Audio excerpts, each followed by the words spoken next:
Some ancient structures do not feel abandoned, they feel withheld.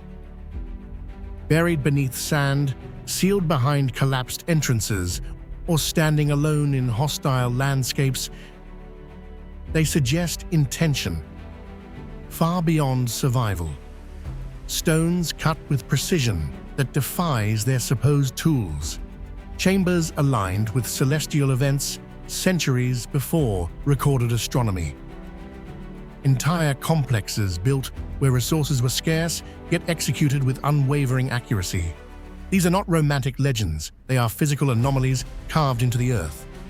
The deeper we examine them, the more one truth unsettles us. The mystery is not that they exist, but that they appear to embody knowledge we cannot fully trace. Ancient, deliberate, and still unanswered. Gemini said, "You can visit many ancient cemeteries and still feel you understand the basic bargain names, dates may be a prayer. Tiya Stone Field in central Ethiopia refuses that bargain. Here, the inscription is not language, but imagery. Dozens of stelae standing in tall grass, like a page of symbols torn out of history with the legend missing. UNESCO counts 36 monuments at the core field, including 32 carved stelae whose symbols are mostly difficult to decipher, and places Tiya among the most important of roughly 160 recorded archaeological sites in the wider Sodo region. But what makes Tiya perfect for an ancient mystery story is not just that we don't know the answers, it's that the site looks as if it was built to be read. The repeated motif that grabs you first is the weapon. Archaeological excavations confirm graves beneath the field, and many stelae carry engravings of swords alongside various enigmatic signs that are described as unlike those of other regions. Some stones are flat slabs, others are taller tapering pillars. A non-UNESCO synthesis site notes that most stelae are roughly 1 to 5 meters high, with symbols that sometimes include schematic human figures, suggesting that these were not mere boundary markers, but memory devices compressed biographies in icon form. A travel account describing the cluster emphasizes the same core facts: 36 monoliths, 32 carved with a larger stele, rising to about 5 meters, and points out that even today the carvings have, for the most part, not been deciphered. Travel writing is not a laboratory report, but it usefully echoes the measurable details and the persistent interpretive gap. Dating is where the ground starts to shift. UNESCO frames the cemetery as having originally 46 stelae erected between the 10th and 15th centuries, while also reminding us that Ethiopia's megalithic tradition is far older. Some monuments elsewhere predate the Common Era. That creates an eerie continuity problem. If Tiya is medieval in date, why is it speaking in a megalithic technology that feels prehistoric? One clue comes from regional research on Guraj highland megaliths. Worku Dura Ara notes that excavations at Tiya, citing Jusom's work, confirmed funerary association, and he situates Jusom's fieldwork at Tiya in 1989 to 1992, a modern attempt to pin down a tradition that had already become culturally opaque. The same study also reports older scholarly estimates that as early as the 1920s, Azai suggested there were about 10,000 stelae in Sidamo, an enormous background density that makes Tiya feel less like an isolated riddle and more like one surviving paragraph from a vanished book of stone. The mystery is therefore not whether Tiya belongs to a wider phenomenon. It does, but why its specific symbol set is so hard to translate. One comparative lever is nearby sites that are similar in purpose, but different in visual grammar. Roger Jusom, writing about southern Ethiopian standing stone traditions, explicitly describes Tiya as a cemetery with steles with engraved swords, then contrasts it with other sites he studied: Tutofela, a tumulus with crossed-line stelae, and Chelba Tutiti with many phallic stelae. In the same paper, he notes that Tiya appears to be roughly contemporary with Tutofela around the 12th to 14th centuries, yet differences in pottery and funerary customs imply different populations with different practices. That is the kind of comparison that strengthens a mystery narrative without drifting into fantasy. Even when the dates overlap, the code changes, suggesting multiple cultural groups sharing a broad memorial habit, but not a single symbolic language. Another comparison pushes outward to living or recently living traditions. Jusom points out that many peoples in southern Ethiopia gradually abandoned erecting standing stones when Islam or Christianity spread in the region around the 13th to 14th centuries, while others, such as the Konso and some neighbors, continued the practice until relatively recent times tied to the deaths of certain individuals. This is crucial. It means stone raising here is not a one-off prehistoric oddity. It can be an enduring social technology. So why does Tiya, which UNESCO frames as 10th to 15th century, look like a late, highly formalized burst? Multiple carved stones, arranged as a field of signboards, yet leaves behind no decipherable tradition of meaning. Did the knowledge of the symbols collapse after a religious shift, a political change, migration, or the end of a particular lineage? The archaeology can demonstrate burials and typologies. It cannot automatically reconstruct lost social agreements. The site's own numbers underline both certainty and absence. We can count 36 monuments and 32 carved stelae in the core area. We can report that the cemetery once had 46 stelae erected. We can confirm graves. We can see the sword engravings plainly. Yet what we cannot do, at least not yet, is state whether a sword means warrior rank, clan oath victory count, or something more abstract. Even modern visitors are left with hypotheses. Some travel reporting notes, excavations by French and Ethiopian archaeologists mention skeletons thought to have died in their late teens to around 30, and references carbon dating that places remains in the 12th to 14th centuries. Those details, while not a substitute for primary excavation monographs, show how the same tight cluster of facts keeps resurfacing age profile, burials, medieval dating, without unlocking the symbol key. Tiya's ancient mystery status is also maintained by a very modern problem: survival.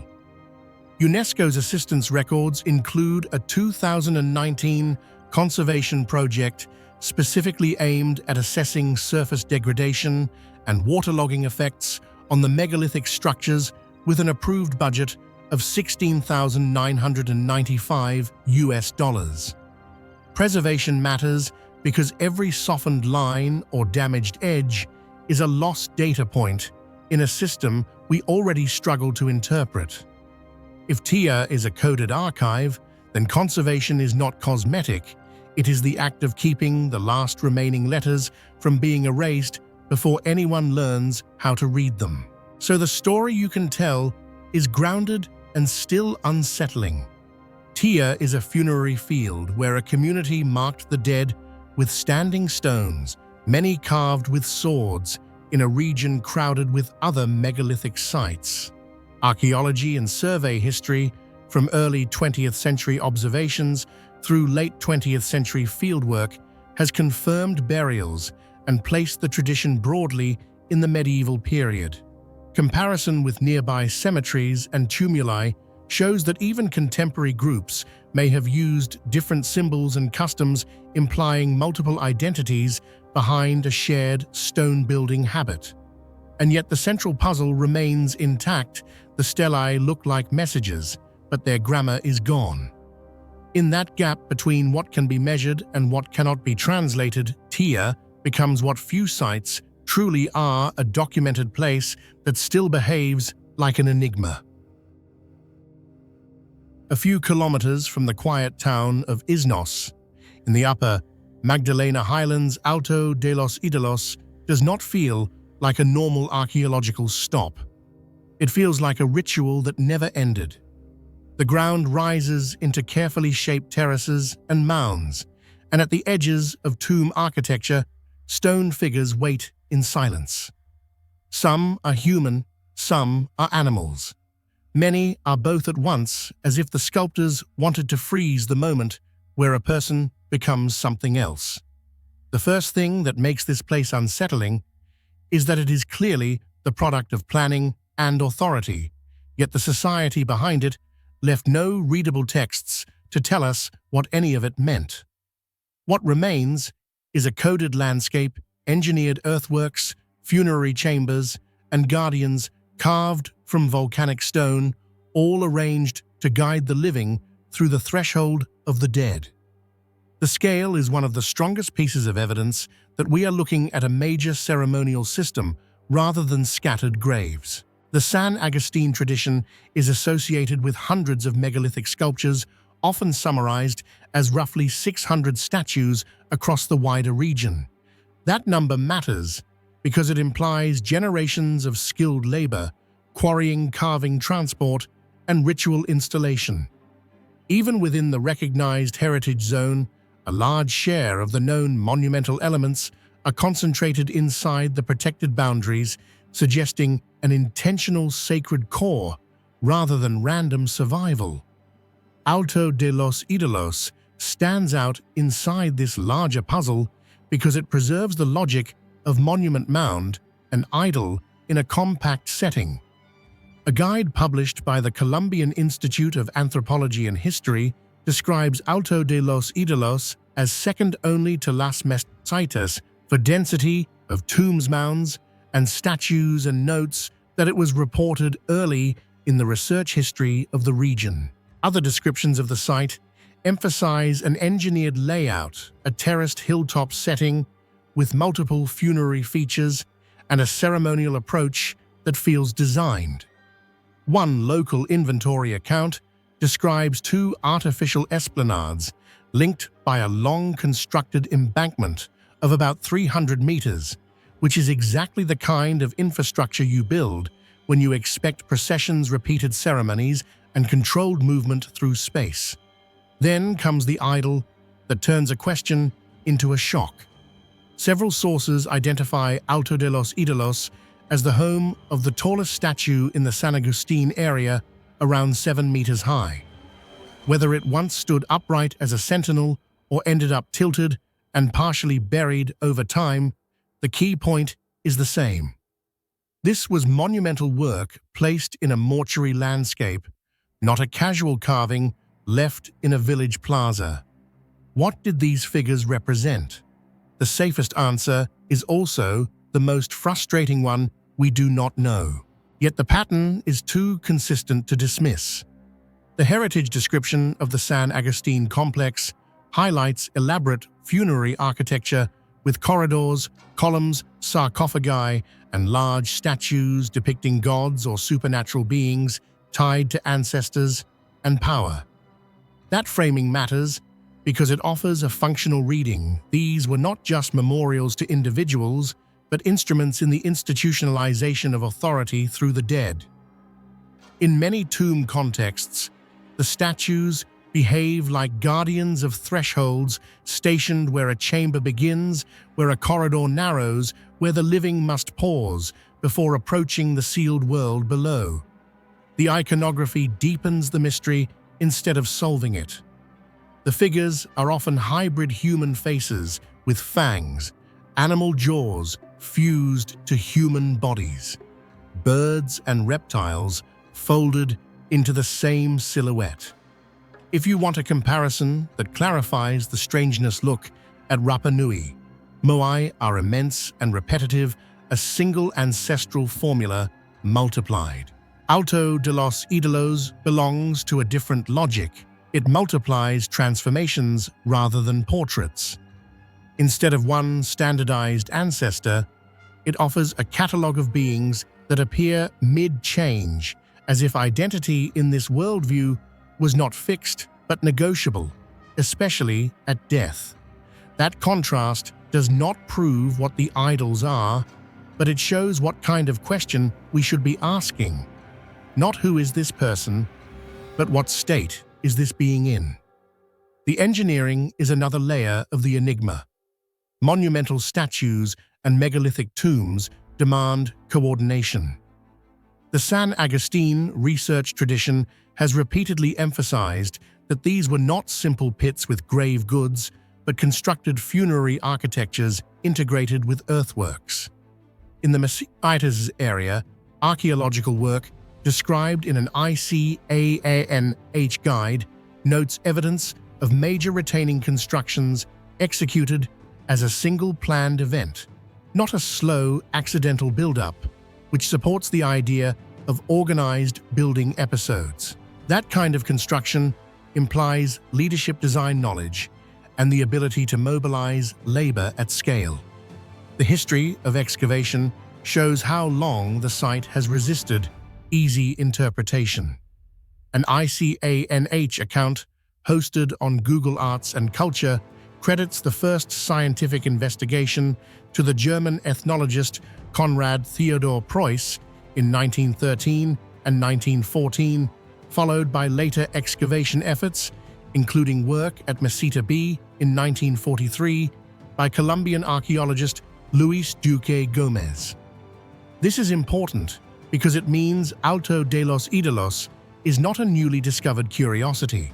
It has been studied for more than a century, and yet the central narrative is still incomplete. Even the ceramic sequences and stratigraphic discussions tied to Meseta B underline the reality that researchers can build chronologies and phases, but the symbolic language of the idols remains stubbornly opaque, and there is a modern shadow that complicates the ancient one removal and dispersion. Multiple sources discuss Preuss bringing stone sculptures from the San Agustin region to Berlin. A statement from the Stiftung Preußischer Kulturbesitz notes that sculptures he brought are still preserved in the Ethnologisches Museum collections, and it frames current cooperation with Colombia around research and heritage. Independent documentation and research discussions often cite a specific figure for what was taken, including references to 21 statues associated with Preuss. Whether the exact count varies between inventories and later institutional accounting, the consequence is the same part of the sculptural tradition was physically separated from its archaeological context, and context is everything when your only language is stone and placement. So why does Alto de los Idolos still feel like a mystery after all the surveys and trenches? Because it is a place where the evidence is loud, but the message is encoded. The numbers tell us this was a monumental ritual tradition capable of mobilizing labor and reshaping landscape. The architecture tells us death was staged, processed, and guarded. The hybrids tell us identity and power were imagined through transformation. The excavations tell us this was planned construction, not a lucky accumulation. And yet the final answers remain out of reach. Were these idols, deities' ancestors, shamans, lineage emblems, or something closer to a political language carved into supernatural form? Alto de los Idolos offers only one certainty. Someone built a sacred machine for remembering the dead and then vanished, leaving the machine still running in silence. In the middle of Sumatra, far from the volcanic temple belts people associate with Indonesia, Candi Muara Takus feels like a misplaced chapter of an older story, one written in brick silence and unanswered logistics. Inside a square enclosure about 74 by 74 meters, bounded by a low perimeter wall, roughly 1 meter high, stand the remains of 4 main structures: Candi Tua, Candi Bungsu, Candi Mahligai, and Candi Palanka. At first glance, it looks simple, minimal decoration, mostly geometric massing, But that restraint is exactly what turns the site into an archaeological riddle. The complex is large enough to imply serious patronage, yet it leaves behind almost no clear written message about who built it, why here, and how it was supplied and maintained. The first mystery is identity and date. Muara Takus is often linked to the orbit of Srivijaya, the maritime Buddhist power that shaped Sumatra's religious landscape, but the site itself offers little in the way of definitive inscriptions. That absence matters in places like central Java. Monumental Buddhism is loud in stone inscriptions, iconography carved narratives, while Muara Takus is comparatively quiet. Its major buildings are mostly baked brick, rather than the andesite volcanic stone used at many famous Javanese monuments. And this choice alone raises questions. Brick is practical in lowland Sumatra, but it also weathers differently and can erase detail as if time itself were sanding down evidence. The puzzle deepens because the complex looks formally Buddhist stupas dominate, yet some authors and local discussions have argued the forms can be read as hybrid or influenced by other regions, suggesting a crossroads of styles rather than a single school. Candi Mahligai is the strangest and most revealing piece. It rises to about 14.3 meters and sits on an octagonal base. Its lotus-like profile is described as unique in Indonesia, while resembling older structures in Thailand and Myanmar, a comparison that instantly expands the map of possible connections. If Maligai's silhouette truly echoes mainland Southeast Asian stupas, then Muara Takus may be more than a local shrine. It could be a marker of trans-regional pilgrimage ideas traveling the same maritime routes as ceramics, metals, and monks. Yet the evidence is mostly architectural analogy, not a signed historical statement, which is why the site remains half-decoded. The resemblance is a clue, but also a trap, because styles can travel through imitation without direct political control. Candi Tua, the largest structure, offers a different kind of enigma. Its base measures roughly 32.8 by 21.8 meters, and it reaches about 8.5 meters in height. Scholars note it is terraced, and in broad concept, resembles the stepped stupa logic seen at Borobudur, though Borobudur is vastly larger and far more elaborately carved. That comparison is important. Borobudur reads like an imperial billboard of doctrine, while Muara Takus reads like infrastructure for rituals sturdy, repetitive, built to last. So why would a site that seems ritually significant be placed in a relatively remote riverside setting, and why does it lack the dense sculptural language that made other Buddhist centers legible to history? Then there is Candi Bongsu, a structure that looks like a construction argument frozen in place. It is built from two very different stones, one section in red stone, another in sandstone, and today it stands about 6.2 meters high. Mixed materials can mean many things: rebuilding after damage, phased expansions by different workshops, or even deliberate symbolic contrast. But each explanation opens more questions. If it was repair, what catastrophe forced it? Flood conflict subsidence? If it was phase building, who kept funding the work? And if it was deliberate, what ritual logic required the temple's body to be two-toned? Archaeology adds another layer to the mystery, because the site's modern biography is unusually well documented compared to its ancient one. Multiple sources note that Cornet de Groot is often credited as the first recorder reporting the site in 1860 in a colonial-era publication. Later writers and researchers followed, describing and mapping the ruins and their surrounding walls. The same literature mentions later 19th century visits and surveys, names and dates that show outsiders repeatedly encountered the ruins, yet still could not pin down the core historical narrative. In other words, Muara Takus has been known for a long time, but not truly explained. The conservation history also reveals practical secrets. On UNESCO's tentative list description, research carried out in 1983 reportedly found evidence that many new bricks were made in a Tanjung area about 7 kilometers away, and that bricks of similar quality were used in restoration. This detail sounds technical, but it feeds the ancient mystery. If restorers had to source matching bricks from a specific region, it suggests the original builders may have depended on specialized brick production and transport routes. In a lowland river environment that implies boats' labor organization and ongoing supply systems that leave fewer durable traces than carved stone, but are no less impressive. Modern excavation has continued to complicate the picture rather than close it.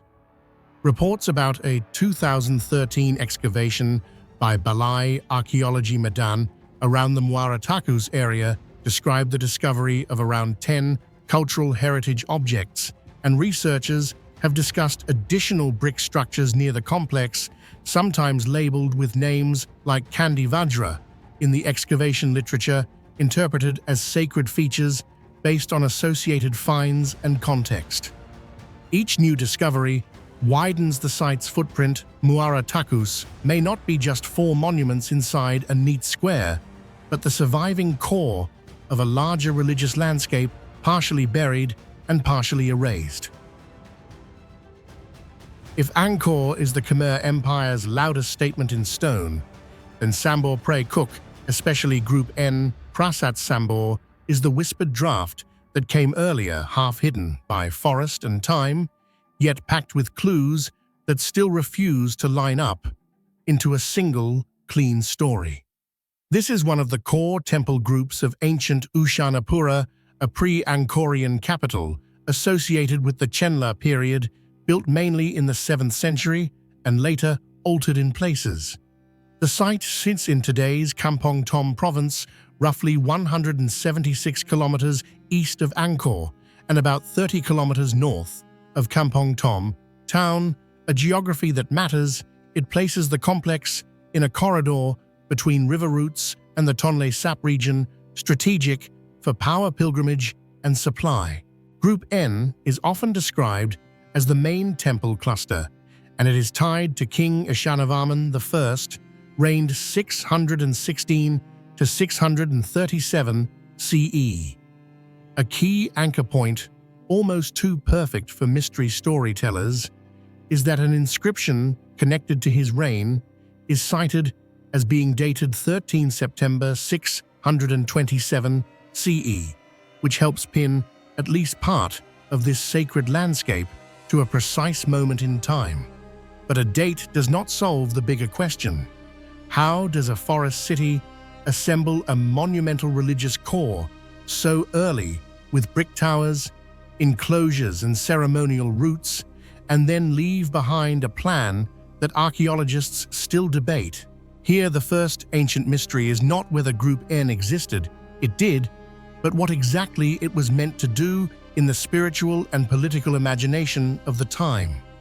The central dedication is commonly associated with Shiva under the name Gambhireshvara, a local form devotional title that sounds formal and Sanskritized, yet also feels anchored to a specific place cult.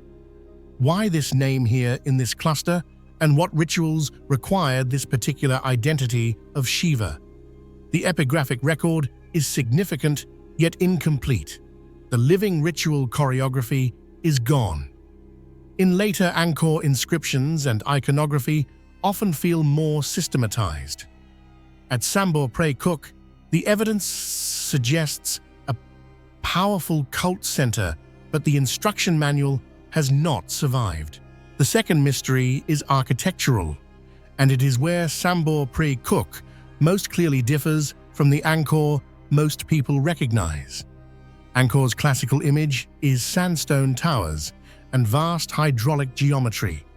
Sambor Prei Kuk's signature is brick, and within it, unusual tower shapes, most famously octagonal shrines. Why octagons in a region where square plans dominate? Later imperial temples, one tempting explanation is symbolic 8 directions, 8 cosmic guardians, an attempt to encode sacred space into geometry. Another possibility is technical. An octagon distributes stress differently than a square, potentially helping stability on variable ground. Yet the real answer may be more human, an experimental phase of Khmer sacred architecture before later conventions hardened into classic Angkorian norms. Either way, Group N stands as a design laboratory whose reasoning is only partly recoverable from the ruins. Even the scale of Sambor Prei Kuk makes the puzzle larger. Sources commonly describe the broader complex as encompassing around 150 temples across a very large archaeological landscape, often summarized as roughly 1,000 acres in some overviews. Group N itself has multiple towers inside enclosure walls with causeways and internal alignments that imply planned movement and controlled access. In Angkor, we see grand axial processions and tightly curated temple mountain symbolism. At Sambor Prei Kuk, the processional logic is present, but the city picture remains less settled, especially as new fieldwork reshapes older maps. That brings us to the third mystery, the urban layout of Shanapura and how Group N fits into it. A major research point is that many early empirical surveys were carried out in the first half of the 20th century. And then, remarkably, there was a long gap before systematic new fieldwork resumed around the turn of the 21st century with dedicated conservation and research projects. Modern syntheses argue that the updated picture differs significantly from what early surveys suggested, meaning that what people once thought was obvious about the city's structure may actually be a historical illusion created by incomplete data. So Group N is not just a temple cluster, it is a fixed reference point inside a city whose full blueprint is still being redrawn. From an ancient mystery angle, this matters because it changes the question. Instead of asking, "What is Group N?" you begin asking, "What kind of capital was Ushanapura really? How was power staged? Where did people live? Where did water and processions move? And what parts of the sacred landscape were meant to be seen, approached, or hidden?" Some recent archaeological reporting at the site emphasizes surveys and excavations aimed at understanding the brick temple complexes, the urban layout, and the continuity between pre-Angkorian and later periods, exactly the kind of work you need when a city's plan is not yet fully readable. The fourth mystery is preservation itself, because the ruins are not frozen in time. They are actively changing, cracking, leaning, and sometimes collapsing. Conservation reports note focused interventions in Group N, specifically at towers N7, N12, and N13, including stabilizing cracks, rebuilding damaged sections, and structural reinforcement, even using measures such as stainless steel belts to prevent further instability in at least one case. That detail is more than restoration trivia. It tells you the temples are structurally fragile and that our ability to interpret the past depends on emergency decisions made in the present. The story of Group N is therefore also a story of what can still be saved long enough to be understood. Now add the fifth mystery chronology inside the bricks. Researchers have tried to reconstruct building sequences, not only through inscriptions and style, but also through material analysis. One study explicitly attempts to estimate the construction order of major shrines using brick analysis, reflecting a modern archaeological move. When texts are incomplete, the fabric of the monument becomes the archive. This kind of work can reveal whether Group N was built in one burst, expanded in stages, or reorganized over time, each scenario implying a different political and religious reality. Compare this to Angkor, where later building programs often leave clearer stratigraphic and epigraphic traces. At Sambor Prei Kuk, the evidence exists, but it has to be coaxed out of materials and micro-features. And there is field archaeology too, not just lab logic. For example, academic work reports trench excavations at Sambor Prei Kuk in 2008, focusing on stratigraphy and dating frameworks. Another sign that the site is being reread with modern methods rather than only described as a romantic ruin. Meanwhile, more recent management documents describe archaeological excavations and surveys since the World Heritage Inscription era, including work that identifies multiple construction phases at certain monuments in the broader zone, reinforcing the idea that this landscape evolved rather than appearing fully formed. At first glance, the Dufuna canoe site looks like a small rural discovery in Yobe State, northeastern Nigeria, but as soon as you pin down the hard facts, it becomes one of the strangest out-of-place objects in African prehistory, a full-size dugout canoe about 8.4 meters long and roughly 50 centimeters wide, found 4 to 5 meters underground, far from any obvious large body of water today, yet radiocarbon evidence places it around 8,000 to 8,500 years old mid-Holocene. That mismatch between where it was found and what it clearly is the first layer of mystery. Why would a serious watercraft be buried in a landscape that modern eyes read as dry and inland? The standard explanation points to a radically different Holocene environment when the Sahel and Sahara were greener and Megalithic Lake Megagi Chad expanded to an enormous scale during the African humid period. One peer-reviewed synthesis describes Megalithic Chad as an extinct lake system that reached more than 350,000 square kilometers during the Holocene climatic optimum.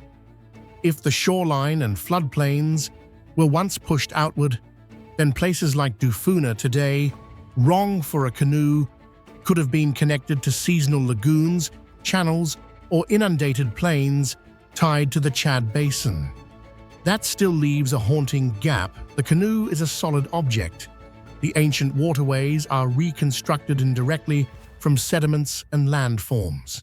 So the central question remains open in an archaeological sense. How permanent was the water near Dufuna, year-round, seasonal, or episodic? And what exact route did this canoe travel? The second layer of mystery is time. Not just its old, but how confidently we can anchor its age.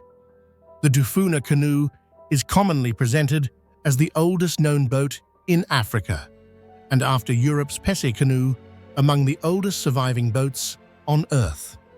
Reported radiocarbon results often given for Dufuna include two ranges, 6,556 to 6,388 BCE and 6,164 to 6,005 BCE. Yet a crucial detail adds tension. Some dating relies on charcoal or associated material near the canoe, not always on the canoe, wood itself, in every widely circulated summary. In archaeology, associated is powerful but never perfectly silent. Charcoal can be redeposited. Layers can be disturbed. An object can be older than the sediment that later sealed it, or younger than the deposit it fell into. Dufuna's age is still very likely mid-Holocene, but the mystery angle that makes it content-worthy is that the canoe forces viewers to confront how prehistoric timelines are built. We don't time travel, we triangulate from imperfect traces. The canoe is a headline.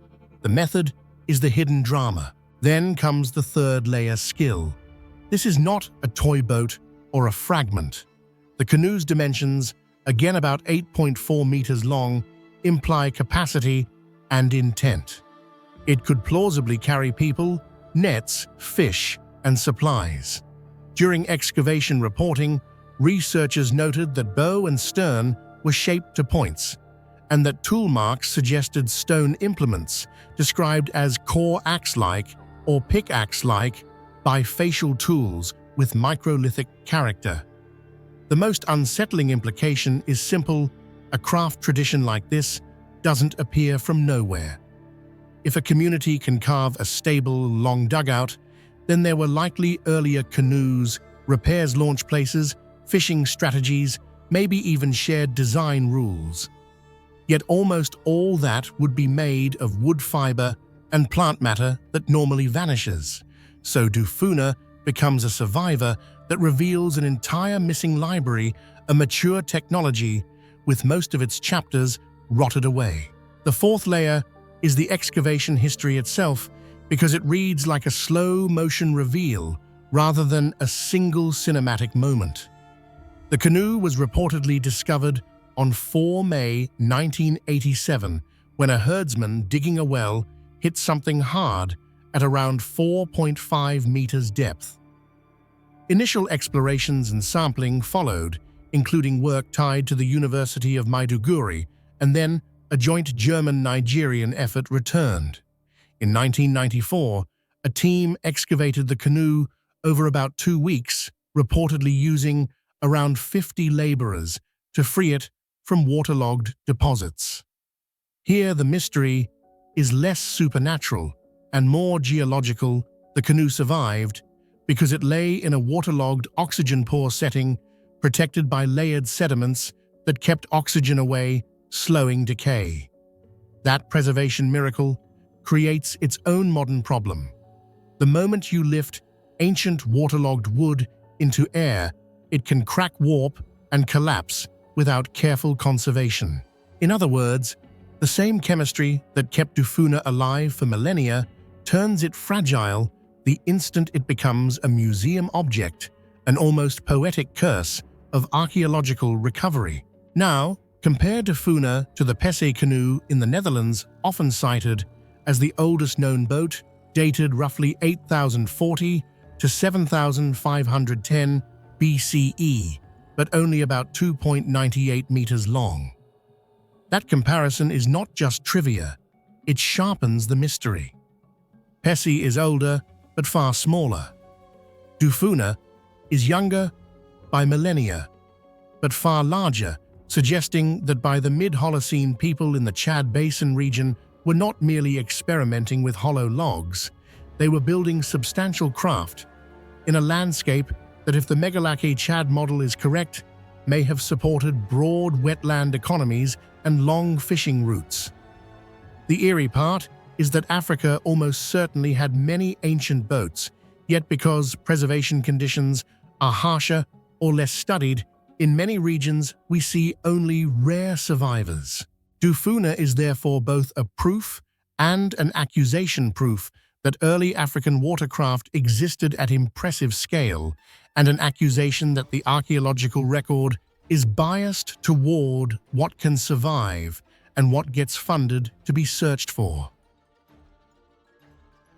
Stand at the rim of Little Ruin Canyon, and Hovenweep Castle feels like it was placed there to make you doubt your own categories. It looks like a fortress, a cliff-edge outpost, a stone machine built to watch and to endure. Yet the hands that built it belonged to ancestral Puebloan communities whose lives were structured around farming ceremony and the relentless arithmetic of water in a high desert. Most of the major buildings at Hovenweep rose within a narrow span, roughly 1200 to 1300 CEE, and some still cling to uneven boulders and ledges after more than 7 centuries. That survival is not romantic luck. It is engineering written in stone, and it is the first clue in a mystery that refuses one clean answer. Hovenweep is not a single ruin, but a spread-out puzzle. The National Monument contains 6 separate units scattered along the Colorado-Utah border, together covering about 318 hectares or 785 acres. Elevation shifts across the units from about 1,585 meters to roughly 2,060 meters above sea level, a range that changes not only views but wind temperature and what can be grown. This is important because the ruins are not random towers dropped onto a map. They sit where canyon heads bite into the mesa, where runoff can be slowed, where a spring can be guarded, and where fields can be coaxed from thin soils. The square tower group is the monument's anchor and the stage for Hovenweep Castle itself. Here, archaeologists have identified the remains of nearly 30 kivas on the slopes of the canyon, and the density of construction suggests that as many as remembering planning and living people up to 500 may have occupied this area between 1200 and 1300 CE. A three-story tower rises directly from a boulder at the canyon head, and nearby, a spring would have been a lifeline. The park record even notes a check dam built above that spring to slow storm runoff and increase storage, a practical intervention that turns the landscape into part of the architecture. Now comes the contradiction that fuels the legend. Hovenweep's towers and room blocks do not merely stand near the canyon. They lean into it. They perch on rims, tucked beneath ledges, and sometimes seem to grip irregular rock, like a hand gripping a knife edge. The workmanship is not crude survival masonry. The National Park Service describes it as exceptionally careful and makes a comparison that is almost a dare. Even the cliff dwellings of Mesa Verde rarely show such careful construction and attention to detail. Mesa Verde is the famous benchmark of northern San Juan stone building, so this comparison does not flatter Hovenweep lightly. It signals that what you are looking at is not improvised walling, but deliberate craft at a level that invites larger questions about training, labor organization, and purpose. Purpose is where Hovenweep Castle becomes truly mysterious. The site includes square and circular towers, D-shaped dwellings, and kivas. It also includes openings and narrow slots that can look to modern eyes like the controlled apertures of later defensive architecture. But the park's own interpretation is blunt. Many theories exist, yet the actual function of these structures remains uncertain. The strongest repeating clue is association. Many towers are linked with kivas, and kivas are widely understood as ceremonial spaces in Puebloan tradition. That link suggests that at least part of the tower story is not military at all, but ritual social authority or a sacred geography mapped onto the canyon rim.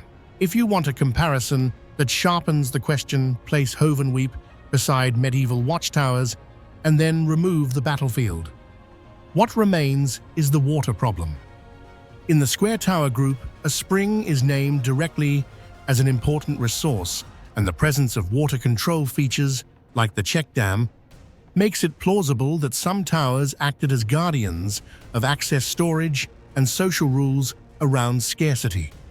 A tower can be a weapon without ever firing. It can be a statement that says this source is watched, this place is regulated, this community has boundaries. In that reading, the tower is not about conquering neighbors. It is about defending survival. Then, there is the most cinematic possibility that Hovenweep Castle contains a calendar hidden in plain sight. Reports and interpretive discussions have long claimed that sunlight passing through particular wall openings can mark key moments in the solar year, creating predictable light patterns at solstices and equinoxes. Whether every alignment is intentional remains debated, but the idea is not isolated. Across the broader Puebloan world, ceremonial timing and solar observation are well-attested themes, and the comparison most people know is the sun dagger phenomenon at Chaco Canyon, where light and shadow appear to register seasonal change. Hovenweep's alleged version is less iconic and more architectural. The code would be in the masonry itself, in the way stone frames light. The haunting part is that it would mean the builders set time into the walls, turning a tower into both shelter and instrument. The building problem deepens the mystery because it is measurable. Constructing multi-story stone buildings on uneven rock faces demands choices about load paths, wall thickness, corner bonding, and mortar performance under heat and cold. Hovenweep's survival after more than 700 years suggests that those choices were consistent and correct, often enough to outlast centuries of weathering. The ruins, therefore, become a silent laboratory. We can map the stones, we can measure the walls, but we still struggle to reconstruct the full decision-making system that produced them. That gap between visible precision and missing explanation is exactly the kind of ancient mystery that works on screen, undeniable skill, incomplete story. Archaeology adds a second layer of intrigue because the site has been studied repeatedly, yet it still keeps secrets. A key early scientific milestone came when Jesse Walter Fuchs of the Smithsonian surveyed Hovenweep in 1917 and 1918, and was the first to recommend protection. Soon after, on 2 March 1923, Hovenweep was formally set aside as a national monument. That sequence tells you something vital. Hovenweep impressed trained observers before modern dating techniques, before large-scale excavation strategies, before today's partnerships with descendant communities. Early researchers could record shapes and locations, but interpretation lagged behind the stones. Later work did not close the case. In the 1970s, Joseph C. Winter led systematic archaeological investigations and produced formal reports that document architecture surveys and interpretations across multiple field seasons. The very existence of multiple reports and years underscores the point: Hovenweep is not a one-season curiosity. It is a place that forces researchers to return, revise, and sometimes admit uncertainty. Each campaign adds data, but the towers still resist being reduced to a single label. So what is Hovenweep Castle really? A fortress? A ceremonial complex? A water guard station? A social boundary marker? A solar instrument? The uncomfortable answer is that it may be all of these layered, shifting bita, and by decade responding to changing pressures in the final century before the great regional migrations. The park record notes that the people of Square Tower were likely part of the broader movement around 1300 CE, when many communities in the Mesa Verde and Upper San Juan region traveled south to new homes. If you build with the finest craft your society can muster, and then you leave, something has changed at a scale that can outweigh stone and memory. Hovenweep does not tell you which pressure was decisive. It only shows you the outcome: mastery, placement, silence. And that is why the towers still feel like they are watching not just the canyon, but us. Imagine walking through rice paddies on Java's north coast and suddenly stepping onto something that shouldn't be there. A wide field of low, brick-built sacred mounds, quiet, undecorated, and strangely early, as if an entire religious landscape surfaced from beneath farmland without leaving its name. That is the Batu Jaya temple compound, Pekandian Batu Jaya in Karawang, West Java. Not one grand monument like Borobudur, but a spread-out puzzle of many buried structures whose scale suggests a major center, while the lack of inscriptions keeps it stubbornly anonymous. Researchers describe Batu Jaya as covering roughly 5 square kilometers and containing dozens of earthen mounds, unur/hunyur, often summarized as at least 30. with more recent mapping and academic writing listing around 49 mounds suspected to hide brick structures. What makes that number eerie is not just its size, but what we don't see. Only a handful of these mounds have been fully excavated or restored, meaning the visible temples may be the tips of a much larger ceremonial complex, still sealed under alluvium. The modern story begins surprisingly late. The site was formally examined and registered in 1984 by a team from the University of Indonesia who recorded initial mounds and brick scatters. After that research expanded through multiple Indonesian institutions across subsequent decades, turning Batu Jaya into an active yet still unfinished investigation. The deeper mystery is chronology. Batu Jaya is often linked to the early Hindu-Buddhist period in West Java and is frequently discussed in relation to Tarumanagara, whose 5th century presence is known mostly from inscriptions found elsewhere, not at Batu Jaya itself. That elsewhere is the key problem: a major sacred landscape with no clear local epigraphic voice forces historians to infer identities from brick ceramics, stratigraphy, and regional trade patterns. Some academic discussions push the site's cultural layers into unexpectedly early horizons, while also arguing Batu Jaya was not a single build, but a place that developed through phases, an archaeological signature that fits a sanctuary repeatedly renewed by later communities rather than one royal project frozen in time. If Borobudur overwhelms with carved scripture in stone, Batu Jaya does the opposite. It withholds narrative and offers only engineering fingerprints.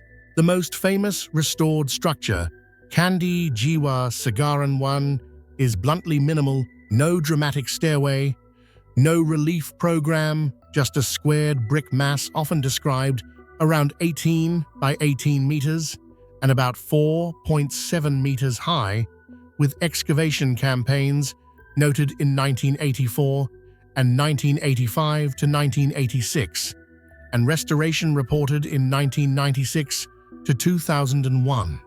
Standing there, the question isn't what story is carved here, but what ritual required this shape, and why is the monumental expression so restrained. Nearby Candi Blandongan is often presented as one of the largest complexes in Batu Jaya, and some popular syntheses describe it as having more than one construction phase, fueling the idea that Batu Jaya was a long-used sacred zone rather than a short-lived experiment. The compound's location deepens the enigma. It sits in lowland terrain, where stone is scarce, and that constraint may have triggered a distinctive technological choice.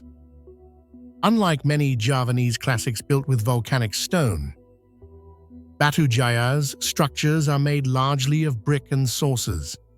Repeatedly note bricks formed from clay mixed with rice husks, a local solution that feels simple yet demands consistent know-how to standardize in a humid, flood-prone environment. Even more curious are claims that certain hardened floors or structural parts used unreinforced concrete-like mixes with small stone inclusions, and that some surfaces carried stucco layers, details that suggest technical experimentation or imported building habits adapted to Java's soils. In a mystery narrative, this becomes the compound's signature riddle, not a lost treasure, but a lost recipe: how ancient builders engineered durability on soft ground, using materials that normally decay quickly in the tropics. Yet, Batu Jaya's strangest silence is historical if it truly belonged to an early kingdom-era network. Why are the commemorations absent? One answer lies in the coastline itself. North Coast Java has changed through sedimentation and river shifts. What is farmland today may once have been closer to waterways that connected settlements to the Java Sea. That possibility matters because Batu Jaya is sometimes discussed through the lens of cross-cultural exchange, a node in early maritime circuits that carried ideas, monks, craftsmen, and prestige goods. In one scholarly discussion of Batu Jaya's evidence, researchers note finds that hint at wide connections, including comparisons between some ceramic fragments and materials from Okkio, a Mekong Delta port culture sphere, and even the recovery of a clove from a waterlogged layer, dated broadly to the early centuries of the Common Era. Small data points, but the kind that make archaeologists wonder whether Batu Jaya sat near an ancient corridor of movement rather than in an isolated agrarian backwater. When you compare Batu Jaya to other Southeast Asian lowland temple landscapes, such as the brick and mound zones of Muara Jambi in Sumatra, its Ur system starts to look like a regional vocabulary of sacred topography, dispersed, accumulative, and often built where rivers once stitched communities together. But Batu Jaya remains harder to read because its monuments are modest in elevation and sparse in iconography, so the site's true geometry may only emerge through future excavation, remote sensing, and careful conservation. That is why Batu Jaya works so well for ancient mystery content. It is not a solved wonder, but a living question. We have numbers: 5 square kilometers, dozens of mounds, campaigns beginning in 1984, restorations like 1996 to 2001, measurable footprints like 18 by 18 meters, yet these measurements do not yield a name, a patron, or a definitive function. The compound sits like an interrupted sentence in Javanese history, possibly among the island's earliest surviving temple remains, built with rice husk bricks and hardened floors, expanded across generations, positioned in a landscape that may once have faced ancient waterways and now half buried under rice fields, inviting the one question archaeology hates and mystery lovers crave: if this was once a major sacred center, who decided to build it here? And why did they leave almost nothing behind except the mathematics of mudfire and time? In the late 19th century, at Tel El Amarna, the short-lived capital of Pharaoh Akhenaten, archaeologists uncovered a unique collection of nearly 380 clay tablets inscribed in cuneiform. These are known as the Amarna letters, and they immediately became one of the most important discoveries in the study of ancient diplomacy.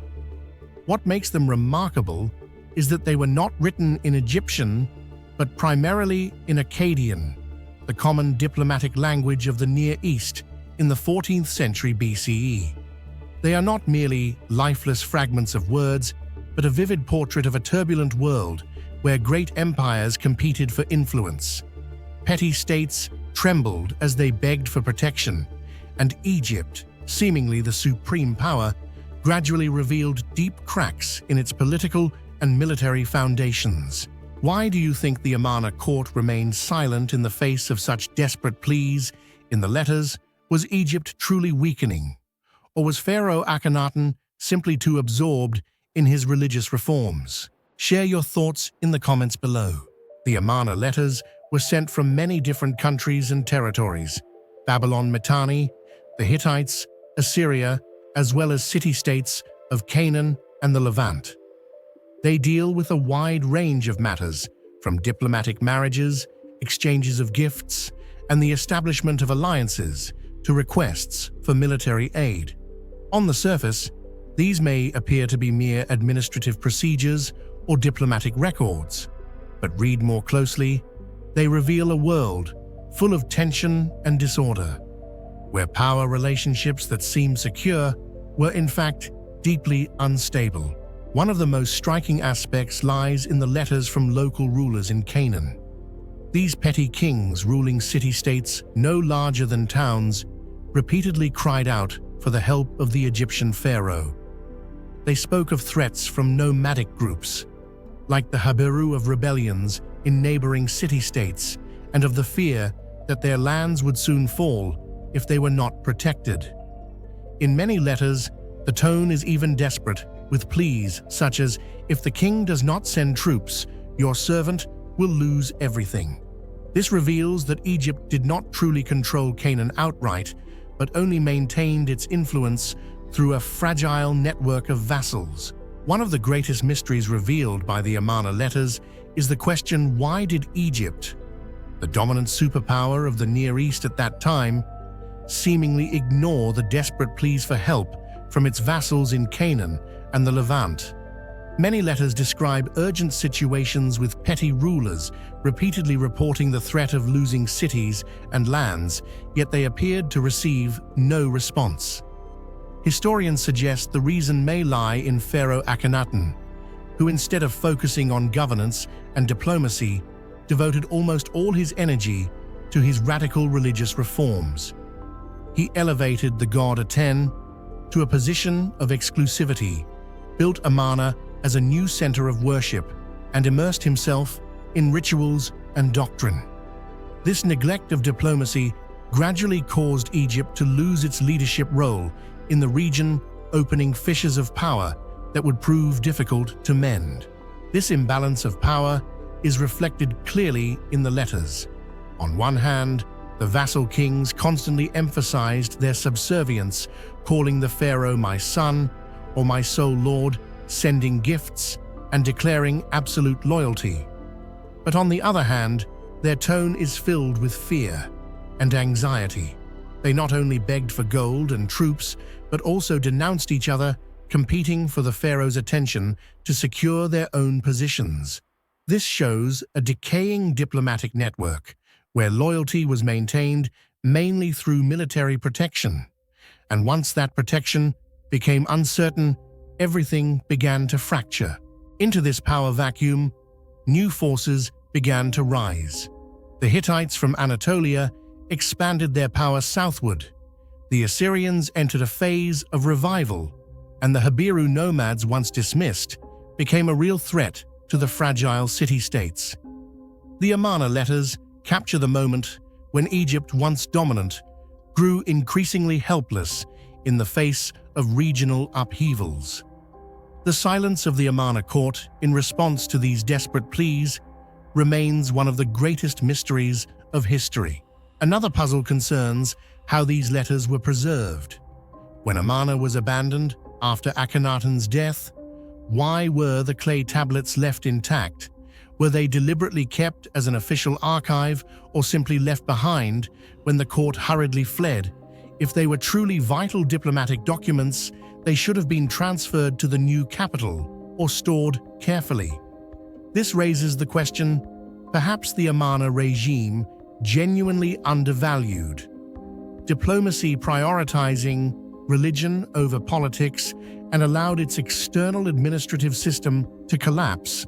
The imbalance of power is seen not only in Egypt's relations with its vassals, but also in its dealings with peer empires.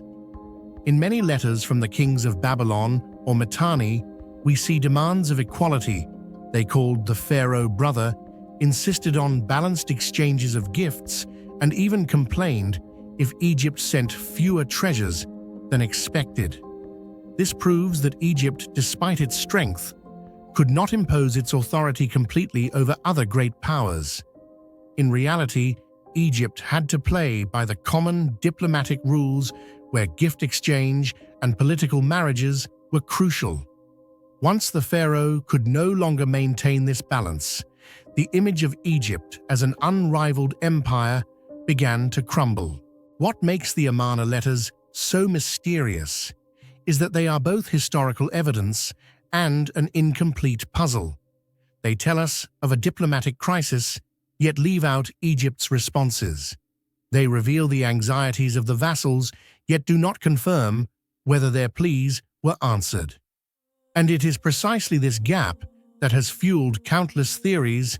Was Egypt weakening internally, or was this merely a temporary phase in the cycle of rise and decline? Today, when reading the Amarna letters, one does not just see ancient cuneiform inscriptions, but also feels the tense atmosphere of the 14th century BCE, a time when imbalance of power foreshadowed major historical upheavals. They remind us that no empire, however mighty it appears, can endure if it neglects diplomacy and regional control. And from these forgotten letters, posterity gains a rare glimpse of truth. Egypt's power was never eternal, and it always carried within it the seeds of collapse if it failed to sustain balance in the regional game of power. Located in the central highlands of Nigeria, the terracotta statues of the Nok culture are among the most important and debated archaeological discoveries in sub-Saharan Africa. Estimated to date from around 1000 BCE to the 3rd century CE, these works are not only outstanding evidence of sculptural art, but also the only surviving gateway that allows us to glimpse a once vibrant civilization that disappeared under mysterious circumstances. The Nok figures, with their hollow, triangular eyes, expressive faces, and intricate hair and jewelry details, embody not only aesthetic value but also cultural and religious messages that remain undeciphered today. Do you believe the Nok civilization disappeared because of climate change, resource depletion, or wars? Or could there be an entirely different reason we have yet to discover? Share your perspective in the comments below. What makes the Nok terracotta figures remarkable first and foremost is their artistry far ahead of their time. Looking at them, it is hard to believe that more than 2,000 years ago, a community in West Africa could have created sculptures so refined. Each statue, whether large or small, reveals the skillful hands and sharp artistic eye of the craftsman. The details not only portray human forms, but also reflect social classes, religion, and even symbols of authority. In particular, the hollow eyes and elaborate braided hairstyles created a style completely unique, unlike any other contemporary culture. The Nok were not only renowned for their exquisite sculpture, but also for their pioneering mastery of ironworking, a revolutionary advancement in West Africa at the time. Around 500 BCE, while many other regions of the world still relied on stone or bronze tools, the Nok had already learned to extract or burn charcoal and generate temperatures high enough to smelt iron, forging it into weapons, plowshares, and other essential tools. This demonstrates that they possessed a social system with clear divisions of labor, from craftsmen and farmers to governing elites. The fusion of technology and artistry reflects a culture that was both productive and spiritually symbolic. Yet the paradox lies in the fact that just as the Nok civilization seemed to reach its peak, it vanished suddenly, leaving later generations with questions that remain unanswered. And this is precisely what makes the Nok terracotta figures most mysterious. Their disappearance left no clear trace. After around 300 CE, the Nok culture virtually vanished from archaeological records. No more new figures were created, no architectural remains survived, and there is no direct evidence of continuity into later cultures in the region. A society that once mastered ironworking and produced magnificent terracotta masterpieces suddenly ceased to exist, leaving posterity with questions that remain unanswered. One of the most frequently cited hypotheses for the disappearance of the Nok culture is climate change. Around the beginning of the Common Era, the Sahel region and central Nigeria underwent major climatic fluctuations with increasingly prolonged and severe cycles of drought. Fertile land gradually dried up, water sources diminished, and crop failures made life difficult for the inhabitants. In this context, the Nok people may have been forced to abandon their traditional villages, disperse into smaller groups, and migrate to regions with more favorable conditions. As they assimilated into neighboring communities, the cultural identity of the Nok could have gradually faded, with distinctive expressions, such as terracotta art, no longer preserved. However, the puzzling issue is that archaeologists have yet to find clear evidence of large-scale migrations or direct cultural blending in later sites, which makes this hypothesis plausible but still far from a definitive answer. Another hypothesis focuses on the issue of resource depletion caused by overexploitation. Iron smelting by the Nok required enormous amounts of charcoal, which likely led to large-scale deforestation. As vegetation was destroyed, the land lost its ability to retain moisture, erosion increased, and water sources gradually dried up. The local ecosystem would have been severely affected. These impacts could have reduced agricultural yields, caused food shortages, and triggered social crises. However, to this day, archaeologists have not found direct evidence of the extent of deforestation or environmental collapse during that period, leaving this hypothesis in the realm of speculation. Another explanation for the disappearance of the Nok people is linked to internal conflicts or invasions from outside. In a developing society, as the population increased and the demand for resources became urgent, disputes over power and interests could have escalated into warfare. Divisions among small communities may have fractured the social structure, causing cultural traditions to no longer be maintained. In addition, the arrival of neighboring groups with ambitions of territorial expansion could also have created pressure that led to collapse. However, to this day, excavations have not uncovered convincing evidence of fortifications, weapons, or layers of battlefield ash, leaving this hypothesis with many unanswered gaps. Perhaps the strangest aspect is the lack of written records and architectural remains. While many other ancient civilizations left temples, inscriptions, or documents, the Nok appear to have left only terracotta statues and traces of ironworking. This silence has led to them being called a shadow civilization, clearly present in history, yet fading into obscurity after only a few centuries. For this reason, many scholars argue that Nok's disappearance was not total extinction, but cultural transformation, where their values and knowledge were absorbed into other communities, hidden from direct recognition. The story of the Nok terracotta figures is further complicated by modern archaeological challenges. Since their discovery in the 20th century, most Nok statues have surfaced through looting and illicit trade, stripped of their original stratigraphic and contextual data. The lack of proper archaeological context has made it difficult for scholars to reconstruct Nok's way of life, society, and reasons for disappearance. Many artifacts now reside in European museums or private collections far removed from the land that birthed them. This further deepens the mystery surrounding the Nok culture's fate.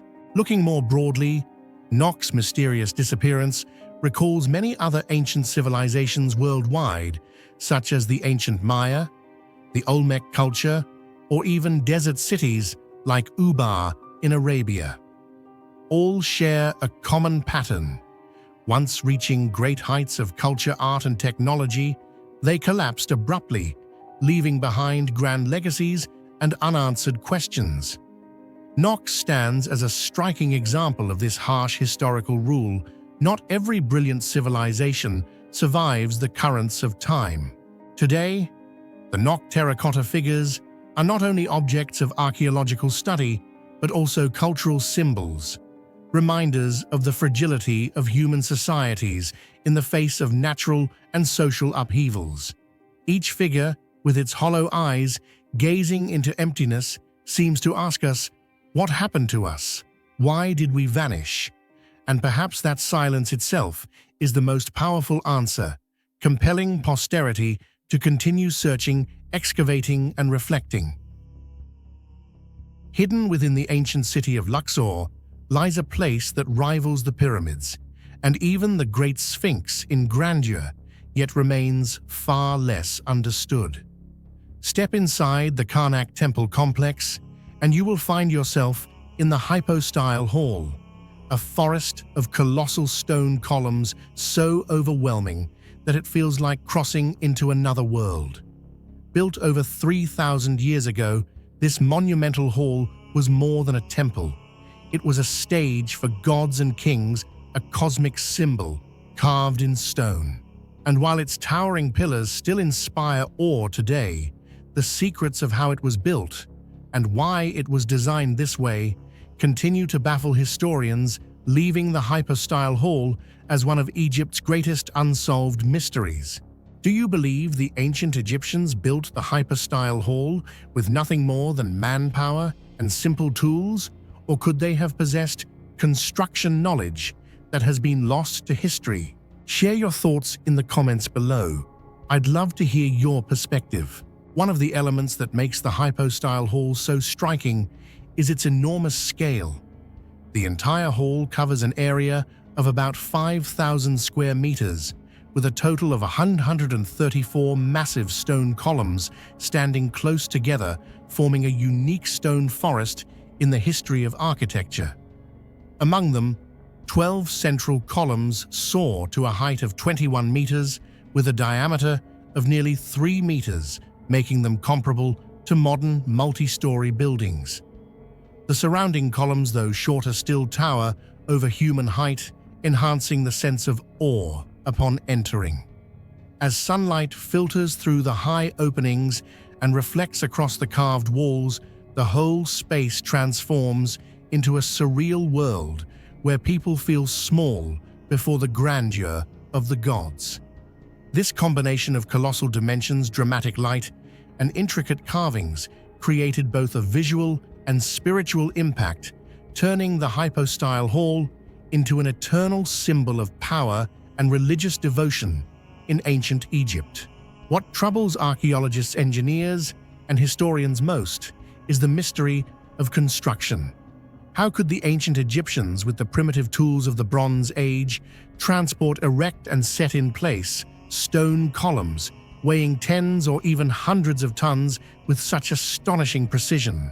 One of the greatest mysteries surrounding the hypostyle hall is how the ancient Egyptians managed to erect stone columns over 20 meters tall.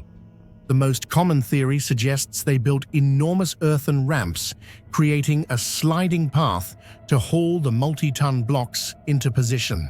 However, this explanation faces serious challenges. To raise columns of such height, the ramps would have needed to stretch hundreds of meters long, and the sheer volume of soil required might even have exceeded that of the temple itself. Where did those resources come from, and how could they have cleared them away once construction was complete?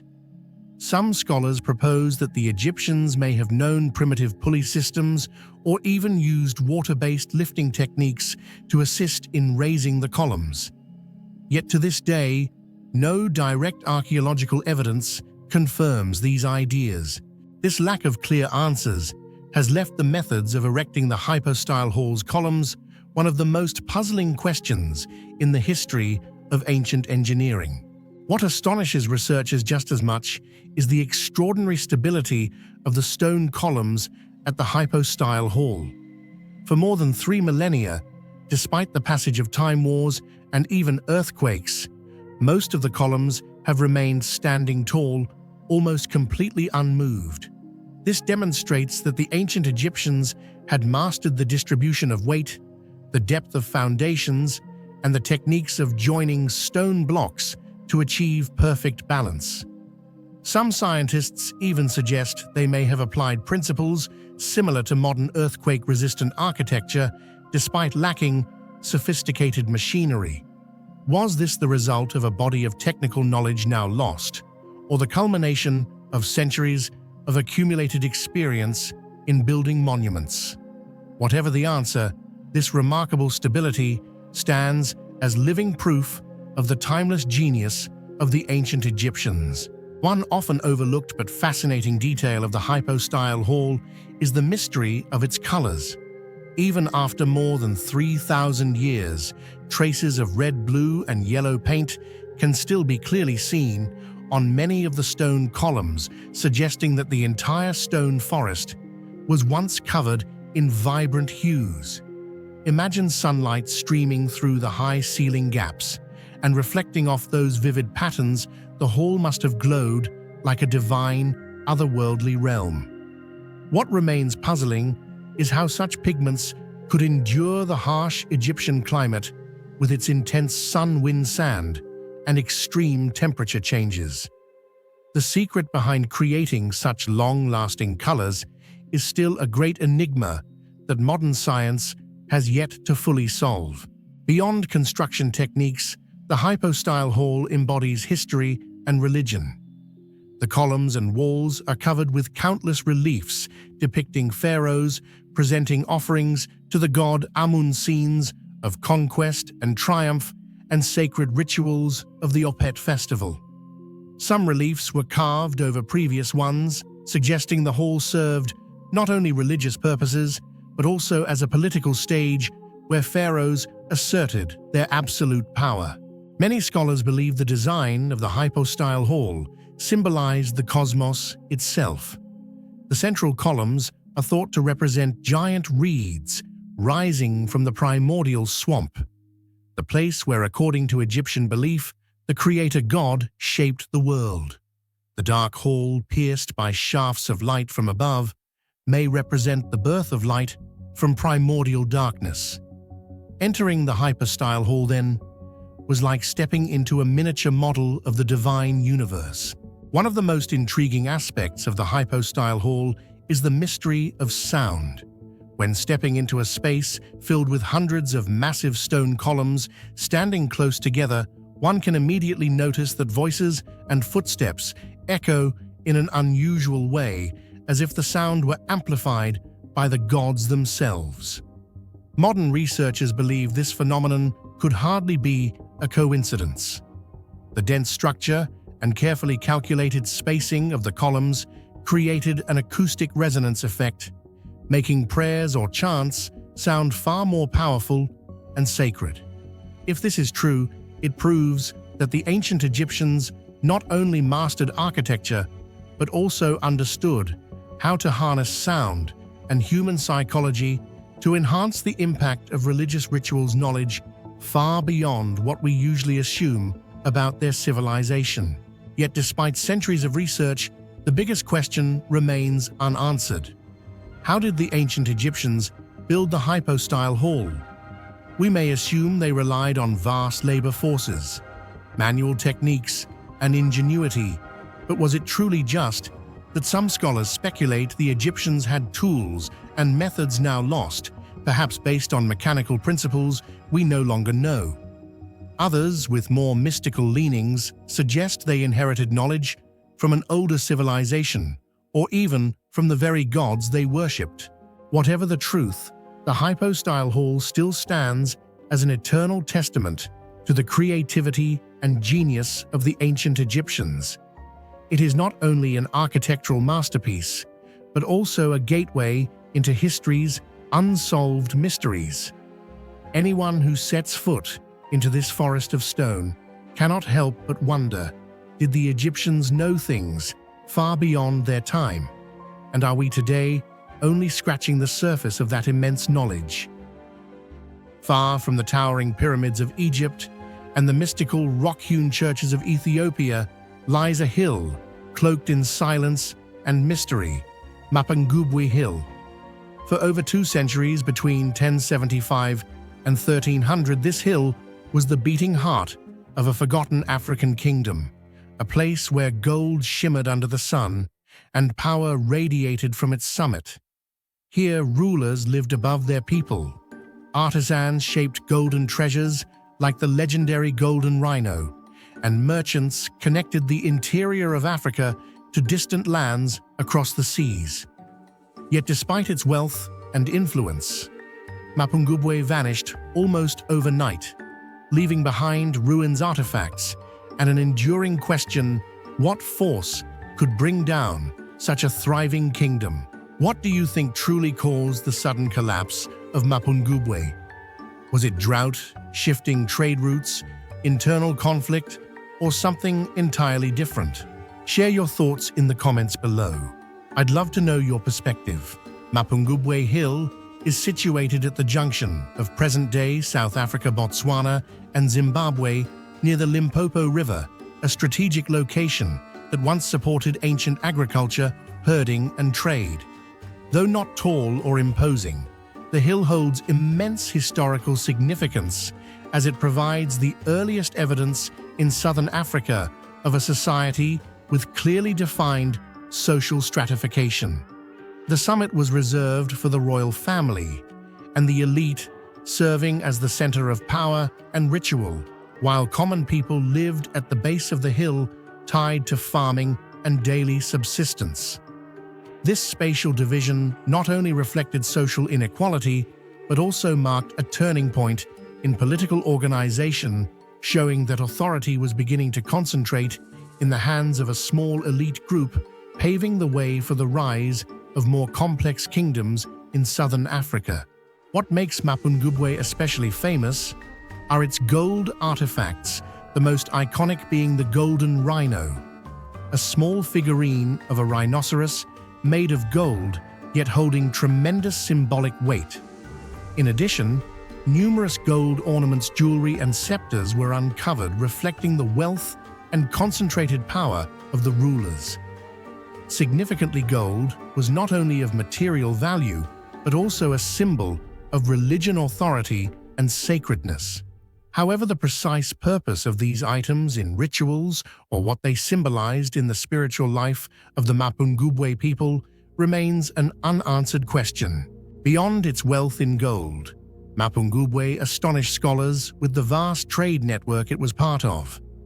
Excavations revealed Chinese porcelain, Indian glass beads, and Middle Eastern copper. This proves that Mapungubwe was not an isolated society, but an important link in intercontinental trade, connecting Africa with Asia and the Middle East via the Indian Ocean coast. The pressing question is, how did an inland kingdom, without direct access to the sea, manage to maintain such far-reaching trade connections? Did they control hidden trade routes or benefit from political military alliances with coastal states? These questions remain debated. The greatest enigma, and what continues to fascinate most, is the sudden disappearance of the kingdom of Mapungubwe. Around the year 1300, after nearly 2 centuries of prosperity, the kingdom abruptly collapsed. Settlements were abandoned, and the hill that once symbolized power became a ruin.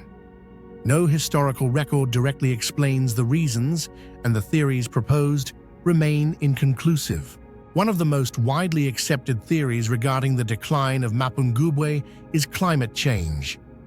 Paleoclimatic studies indicate that by the late 13th century, southern Africa had entered a prolonged period of severe drought. For a society heavily dependent on farming and livestock, the scarcity of water meant failing harvests, depleted soils, and dying herds.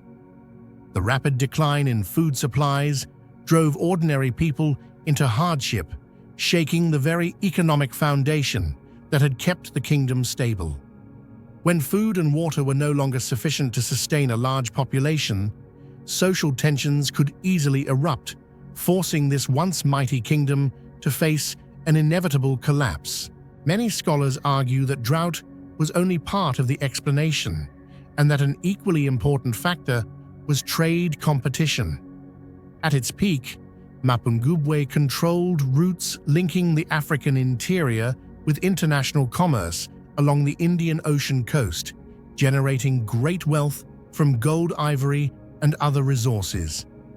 However, by the 13th century, these trade routes gradually shifted northward, concentrating on the emerging center of Great Zimbabwe, a location much closer to the sea and better positioned for exchanges with Arab and Asian merchants. Once Mapungubwe lost its grip on this network, the kingdom quickly weakened. Wealth dried up, political power faltered, and what was once a flourishing realm could no longer escape the path of decline.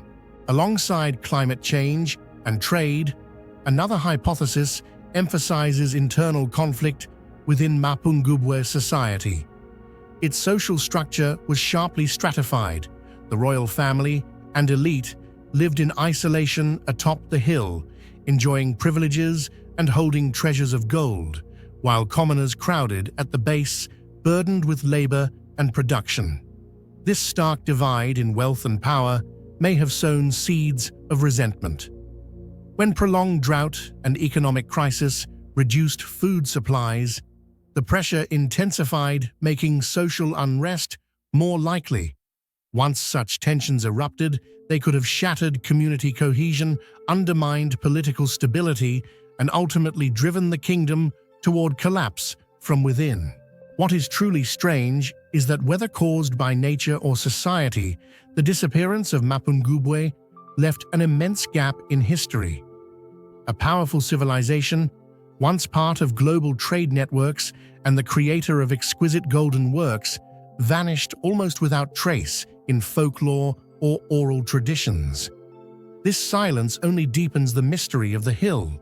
Today, Mapungubwe Hill is not only an archaeological site recognized by UNESCO as a World Heritage Site, but also a sacred place for many local communities.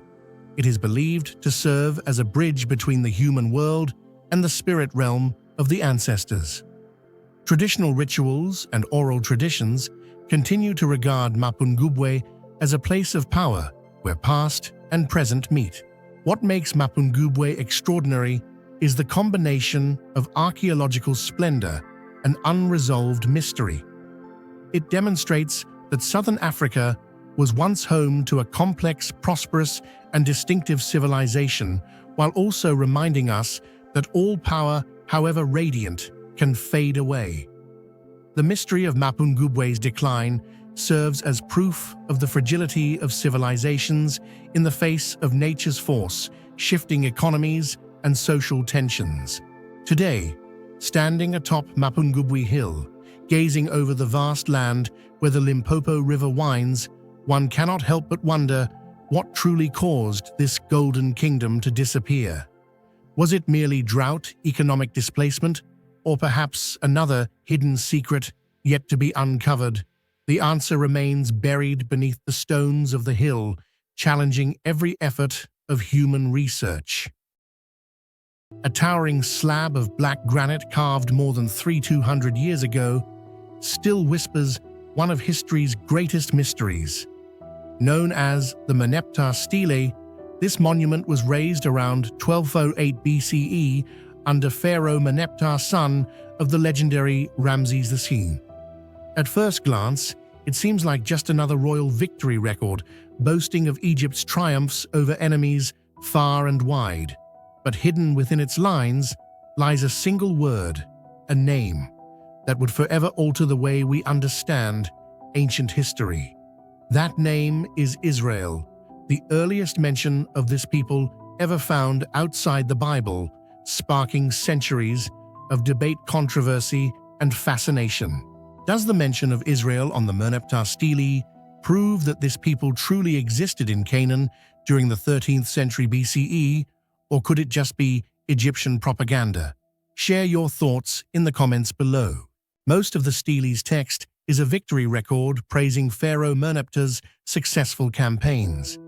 He is described as defeating enemies in Canaan, Libya, and other groups threatening Egypt's borders. The hieroglyphs vividly portray enemies crushed, cities destroyed, and lands devastated under the might of Egypt's army. Such victory stele were common in Egyptian culture, as pharaohs often carved their triumphs into stone to be remembered for eternity. Yet what makes the Merneptah Stele truly unique lies in a small phrase, powerful enough to spark centuries of debate among scholars. For the first time in history, the word Israel appears outside the Bible. Within the text, among the list of conquered nations and cities, scholars discovered a hieroglyphic phrase translated as Israel. This is the earliest known archaeological evidence confirming the existence of a community called Israel in the 13th century BCE. This is highly significant since before this discovery, many believed the biblical accounts of Israel were purely symbolic or legendary, lacking tangible proof. and yet a single word carved in stone, preserved across millennia, became the foundation for an academic debate that continues to this very day. The appearance of the word Israel on the Merneptah Stele is not merely a historical detail, but rather opens up a series of unresolved questions. What is striking is that in the text, Israel is not described as a kingdom or a city, the usual way Egyptians referred to political entities, but is instead depicted as a people. The accompanying hieroglyph does not denote a governed territory, but rather a human community, a group with its own distinct identity, yet without a formal state. This description has led many scholars to conclude that around 1200 BCE, Israel existed only as a tribal confederation or a nomadic community scattered across Canaan. The fact that they were named in an Egyptian inscription indicates that even without a state, Israel was significant enough to be recognized as a collective identity distinct from the many other peoples of the region. If Israel was merely a small tribal group, why were they important enough to appear in an Egyptian political record? Pharaoh Merneptah, placing Israel alongside entities like Libya, Canaan, and Ashkelon, suggests this group had a role or influence in the region that Egypt could not ignore. This mystery has fueled endless scholarly debate. Was Israel already an emerging force at the time, or simply a local community Egypt listed as an enemy to exaggerate its victory? The connection between the Merneptah Stele and the Bible is one of the most debated topics. According to the Old Testament, the Israelites were once enslaved in Egypt, later led by Moses to escape and wander for 40 years in the desert before reaching the Promised Land. However, the Merneptah Stele, dated to the 13th century BCE, clearly records that Israel was already present in Canaan at that time. This raises a major paradox. Was the Exodus truly a historical event, or merely a religious narrative symbolizing the longing for freedom? Some scholars propose that there may have been multiple Israelite groups, some settling early in Canaan, while others remained in Egypt and migrated later. This divergence keeps researchers in constant debate, as each possibility profoundly impacts how we understand both the history of the ancient Near East and the authenticity of the Bible. Another fascinating hypothesis is that the stele's inscriptions may have served more as political propaganda than factual record. When Merneptah ruled, he inherited a nation that had peaked under Ramses II. To assert his authority, Merneptah needed glorious victories to reinforce his legitimacy among both people and nobility. Thus, some of the victories carved into stone may have been exaggerated or even symbolic. So the famous line, "Israel is laid, waste its seed is no more." Does it reflect an actual event or merely a political message? Clearly, Israel did not vanish, but instead continued to endure and grow stronger afterward. This contradiction has opened new research directions. Perhaps ancient Egypt never truly destroyed Israel, but only achieved a localized military success, which was then magnified for propaganda purposes. This highlights the dual nature of the Merneptah Stele, both a priceless historical artifact and a politically charged document. The most striking aspect of the Merneptah Stele is its chronological overlap with the biblical narrative. Many scholars argue that if the Exodus truly occurred, it must have taken place in the 13th century BCE, the very period of Merneptah's reign. Thus, this stele could represent a crucial piece in clarifying the historical context behind religious stories. However, existing archaeological evidence is too scarce and inconclusive to provide a definitive answer. Some scholars even hypothesize that the term Israel on the stele may not have referred to the Israelite community as we know it today, but perhaps to a different group of people, later absorbed into biblical tradition. This ambiguity has made the Merneptah Stele a focal point of unending scholarly debate. Beyond the enigma of the word Israel, the Merneptah Stele reveals much about how Egyptians viewed the world. They not only recorded victories, but also projected Egypt as the center of power, with all other peoples subject to its rule. The rhetoric on the stele is hyperbolic, declaring enemies wiped out or their seed gone forever, meant to emphasize the pharaoh's absolute strength. Yet in Israel's case, this declaration became a historical paradox. Far from disappearing, the Israelites went on to become one of the most influential peoples in human history. Today, the Merneptah Stele is housed in the Egyptian Museum in Cairo, attracting thousands of visitors and scholars each year. Standing before the massive black monument, one cannot help but feel a shiver. Here is a living witness of the past, a brief inscription powerful enough to challenge our entire framework of knowledge about the ancient Near East. The hieroglyphs carved more than 3 millennia ago still refuse to give up all their secrets. In conclusion, the Merneptah Stele carries immense historical significance. It not only records the triumphs of an Egyptian pharaoh, but also marks the first time the name Israel appears in a text outside the Bible. That single detail turned it into a bridge between archaeology and religion, between historical reality and sacred narrative. Perhaps the greatest mystery lies not in whether Israel truly existed in the 13th century BCE, but in how a single word could challenge the very way we understand human history. Nineveh, the illustrious capital of the Assyrian Empire, was once praised as the city that cannot be conquered, the queen of eastern cities. In the 7th century BCE, Nineveh was the foremost political, military, and cultural center of the Near East. With walls stretching over 12 kilometers, rising more than 30 meters high and 15 meters thick, people believed no army could ever breach such formidable defenses. Inside Nineveh, dazzled with royal palaces, temples to the gods, and the great library of Ashurbanipal, containing tens of thousands of cuneiform tablets, it was not only a symbol of Assyrian power, but also a treasure trove of human knowledge. Yet in 612 BCE, Nineveh suddenly collapsed after only 3 months of siege, shocking the entire ancient world. This event left behind a mystery that has lasted for over 2,600 years. Why did a city once thought to be impregnable fall so swiftly? What do you think caused Nineveh, once believed to be impregnable, to fall so quickly?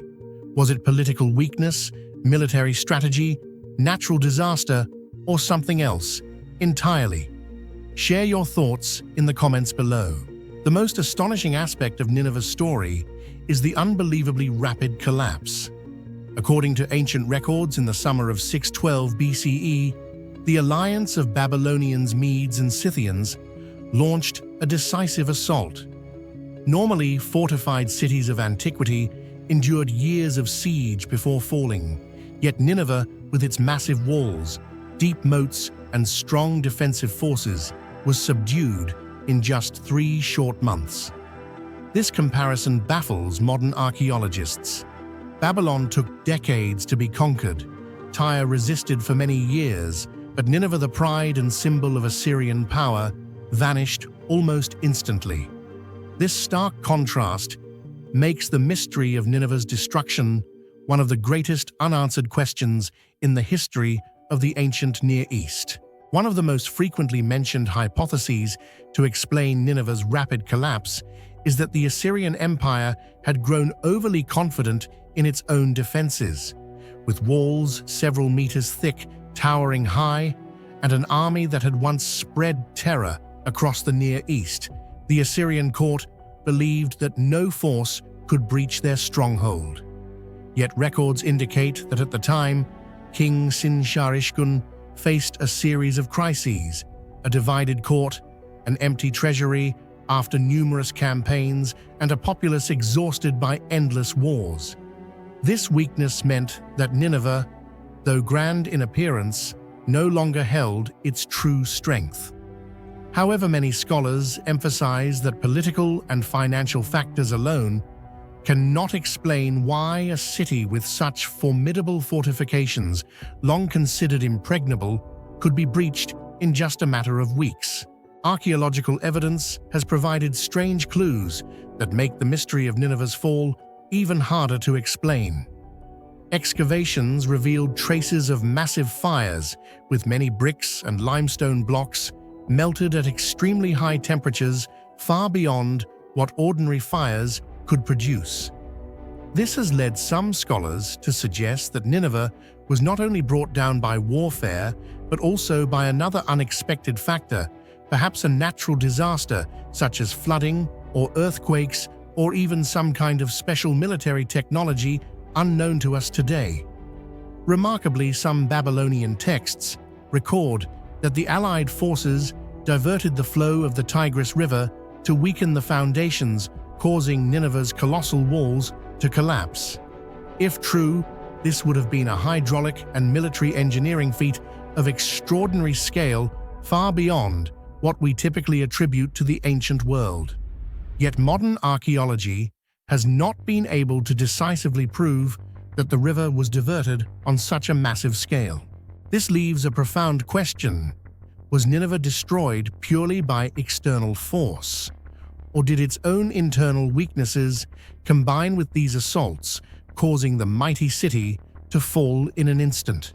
The mystery deepens when compared to Assyria's former might. This was the empire that had terrorized Mesopotamia, defeated Egypt, forced Israel and Judah to pay tribute, and built monumental structures supported by vast armies. And yet, in such a short span, this power evaporated. Could Assyria's cruelty have provoked so many nations that they rose together to finish off Nineveh, making it the collective target of centuries of resentment? Beyond military and political theories, a spiritual dimension is tied to Nineveh's rapid downfall. Biblical prophecy. In the Book of Nahum, Nineveh's destruction is vividly described as a bloody city consumed by fire and swept away by floodwaters. Coincidentally, Babylonian records also mention the river breaching Nineveh's walls. Was this mere coincidence, or was Nineveh's fate sealed by forces beyond human comprehension? For believers, this was divine prophecy fulfilled. For scholars, it is a challenge to explain historically with tangible evidence. Another strange aspect of the Nineveh destruction mystery is how the city almost vanished from human memory after its fall.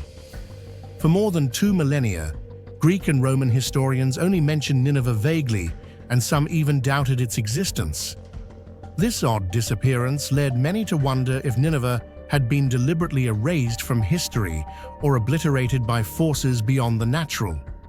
It was not until the 19th century that European archaeologists excavated Mosul in modern Iraq, uncovering ruined walls, palaces, and the library of Ashurbanipal. Only then did humanity confirm that Nineveh had indeed been a great metropolis, and that its swift fall was a historical fact, not just legend. The mystery deepens further when considering Assyria's lost wealth. The library of Ashurbanipal was discovered with over 30,000 clay tablets, yet this may have been only a fraction. The immense treasures of gold, silver, and royal jewels seemed to vanish. Were they looted in the chaos or destroyed in the inferno? No one knows. This disappearance strengthens the idea that Nineveh endured a total annihilation, not just physical, but also cultural memory. Today, archaeologists, historians, and even proponents of alternative theories continue to debate. For scientists, Nineveh is an archaeological puzzle. How could one of the mightiest cities of antiquity fall so rapidly? For religious circles, it is proof of prophecy fulfilled. For mystery enthusiasts, it evokes ideas of lost technology, ancient weaponry, or massive hydraulic engineering far beyond what we can reconstruct today. The only certainty is that Nineveh's fall marked a turning point, the end of Assyria and the rise of the Neo-Babylonian Empire. Yet in historical memory, Nineveh is remembered not only as a mighty city, but also as one of the greatest enigmas of the ancient world, a place where destruction came too swiftly to be easily explained. Thus, the Nineveh destruction mystery is not merely about fire damage prophecies or missing treasures, but above all, about the extraordinary speed of collapse so fast that humanity must still ask, was Nineveh destroyed solely by military power or by hidden forces that modern science has yet to uncover? In the history of humankind, when speaking of the earliest religious and political structures, one cannot overlook the city of Uruk, one of the very first urban centers of Mesopotamian civilization. Here, around the 4th millennium BCE, a remarkable temple arose, the Uruk White Temple. This building bore the marks not only of ancient Sumerian belief, but also stood as evidence of the extraordinary development of architectural techniques in early human history. The White Temple was erected on an artificial platform about 12 meters high, standing out in the heart of Uruk as a symbol of the connection between heaven and earth. The Sumerians believed that elevating the temple brought them closer to the gods, allowing divine beings to witness their prayers and rituals more easily. This structure was dedicated to the god Anu, the sky god, the most powerful figure in the Sumerian pantheon.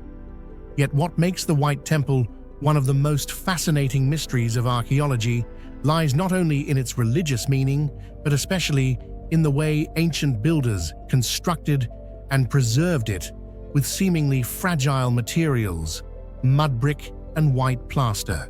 What do you think was the real secret behind the White Temple's construction? Was it lost technology, constant maintenance, or something we still haven't discovered? Share your thoughts in the comments below. When looking at the Uruk White Temple, what astonishes us is not only its scale and elevated position, but also the materials the Sumerians used to build such a monumental structure. Unlike Egypt, with its limestone, or Greece, with its marble, Mesopotamia was completely lacking in natural stone resources. The only materials they had in abundance were mud and clay from the Tigris and Euphrates rivers. Instead of seeing this as an obstacle, the Sumerians turned it into a foundation, proving their remarkable adaptability and creativity. They mixed clay with straw or reeds to increase cohesion and prevent cracking, then dried the bricks under the harsh desert sun. Tens of thousands of such mud bricks were crafted and stacked to form the massive platform that supported the entire temple. The most striking feature was the bright white plaster that covered the entire outer surface. This coating not only made the temple shine under the sunlight, but also turned it into a sacred beacon, like a spiritual lighthouse across the barren plain. Yet this very detail opens great mysteries. How could mud bricks, normally so vulnerable to rain and wind, erosion, survive for thousands of years? Did the Sumerians possess a special formula to increase durability, or did they fire some bricks at high temperatures to create a protective layer while leaving the rest sun-dried to save labor? These hypotheses remain under debate, and they are precisely what make the White Temple endlessly fascinating, a place where seemingly fragile bricks were transformed into an enduring symbol of an ancient civilization. One of the most mysterious aspects of the White Temple does not lie in its religious meaning, but in the way the Sumerians managed to construct it. The temple was built on an artificial mound, rising as high as 12 meters, which meant that tens of thousands of mud bricks had to be transported, lifted, and arranged with precision. What astonishes archaeologists is that despite the absence of advanced iron tools or any form of machinery, the Sumerians were still able to create a balanced, durable structure that endured for millennia. The layout of the White Temple reveals remarkable planning, thick walls to resist erosion traces, suggesting the presence of a drainage system to protect the foundations from rainfall, and an interior divided into 3 distinct rooms, with entrances precisely aligned to an axis, all of which demonstrate an architectural mindset far ahead of its time. Some scholars even suggest that the Sumerians may have already grasped the early principles of compression and load distribution, the very foundations of construction engineering, thousands of years before humanity formally recorded and systematized them as science. The mystery of how they combined knowledge, labor, and intuition to create this monument remains an open question, continually fueling the curiosity of researchers today. The name White Temple comes from the white plaster coating.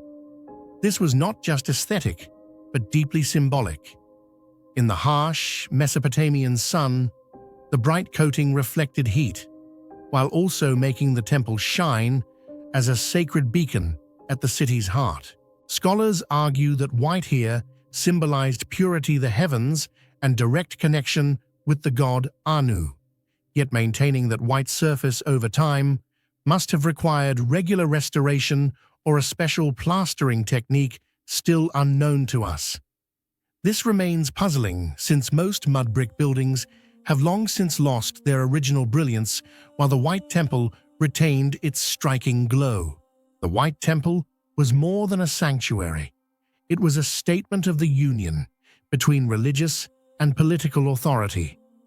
Only the king and the priestly class could access the interior shrine and altar. This reinforced their position as intermediaries between gods and the community.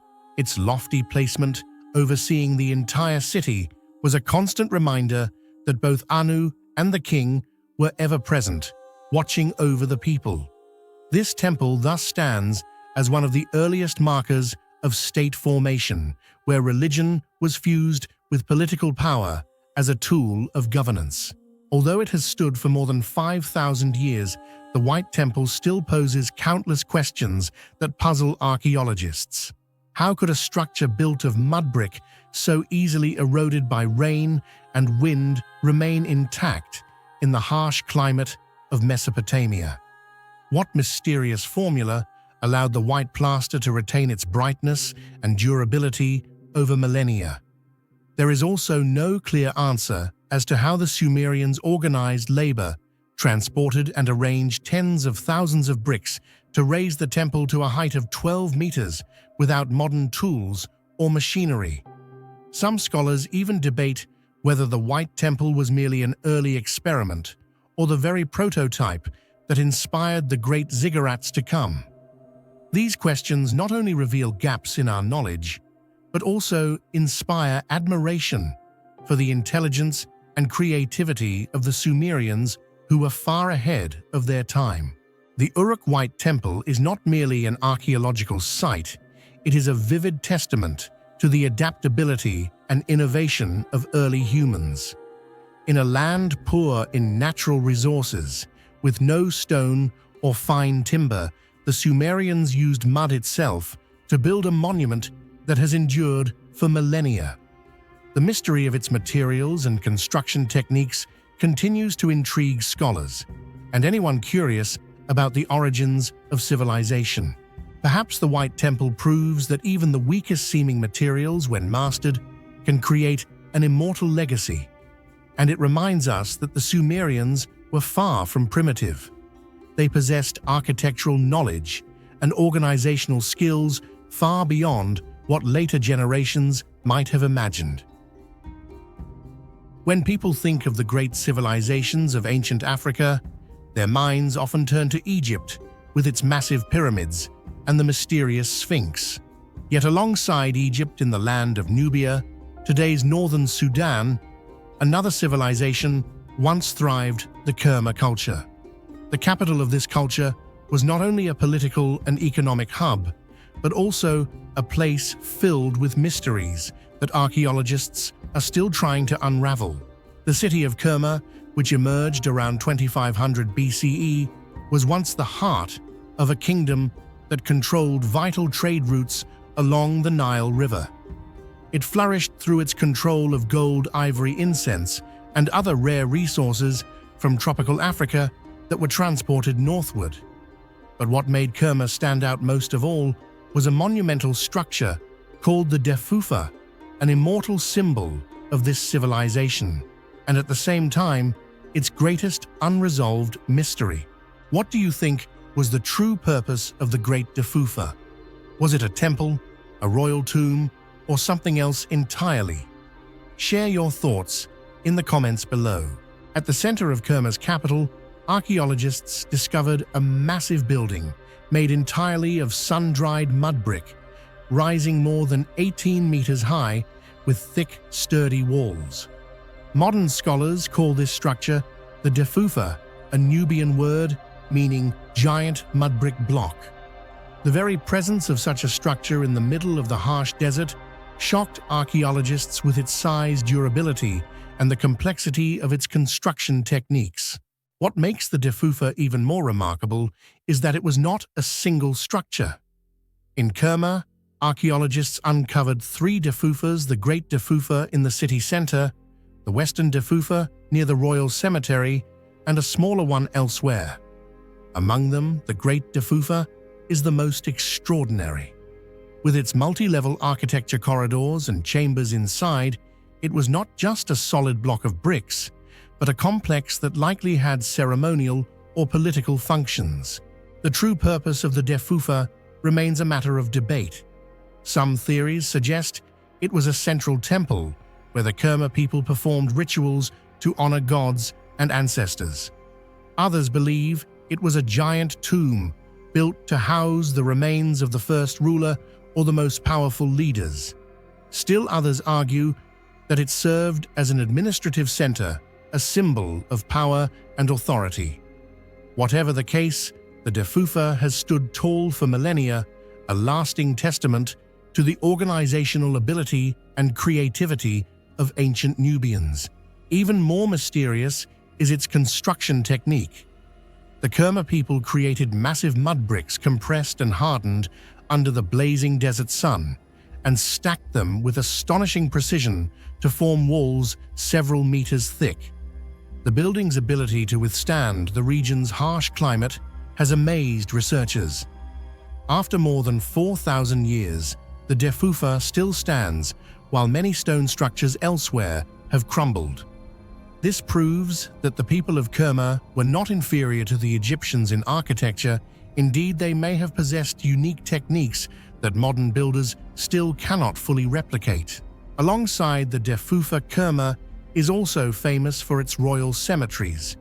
Many massive burial mounds have been discovered, some containing the remains of hundreds of sacrificed individuals buried alongside kings to serve them in the afterlife.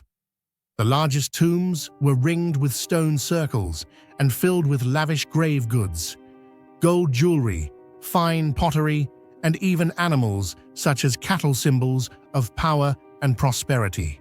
The presence of such large-scale human sacrifices raises troubling questions. Were they religious rituals or a political display of absolute authority? How could a society maintain the consensus needed to carry out such practices? These remain some of the most haunting mysteries of Kerma. Kerma did not exist in isolation.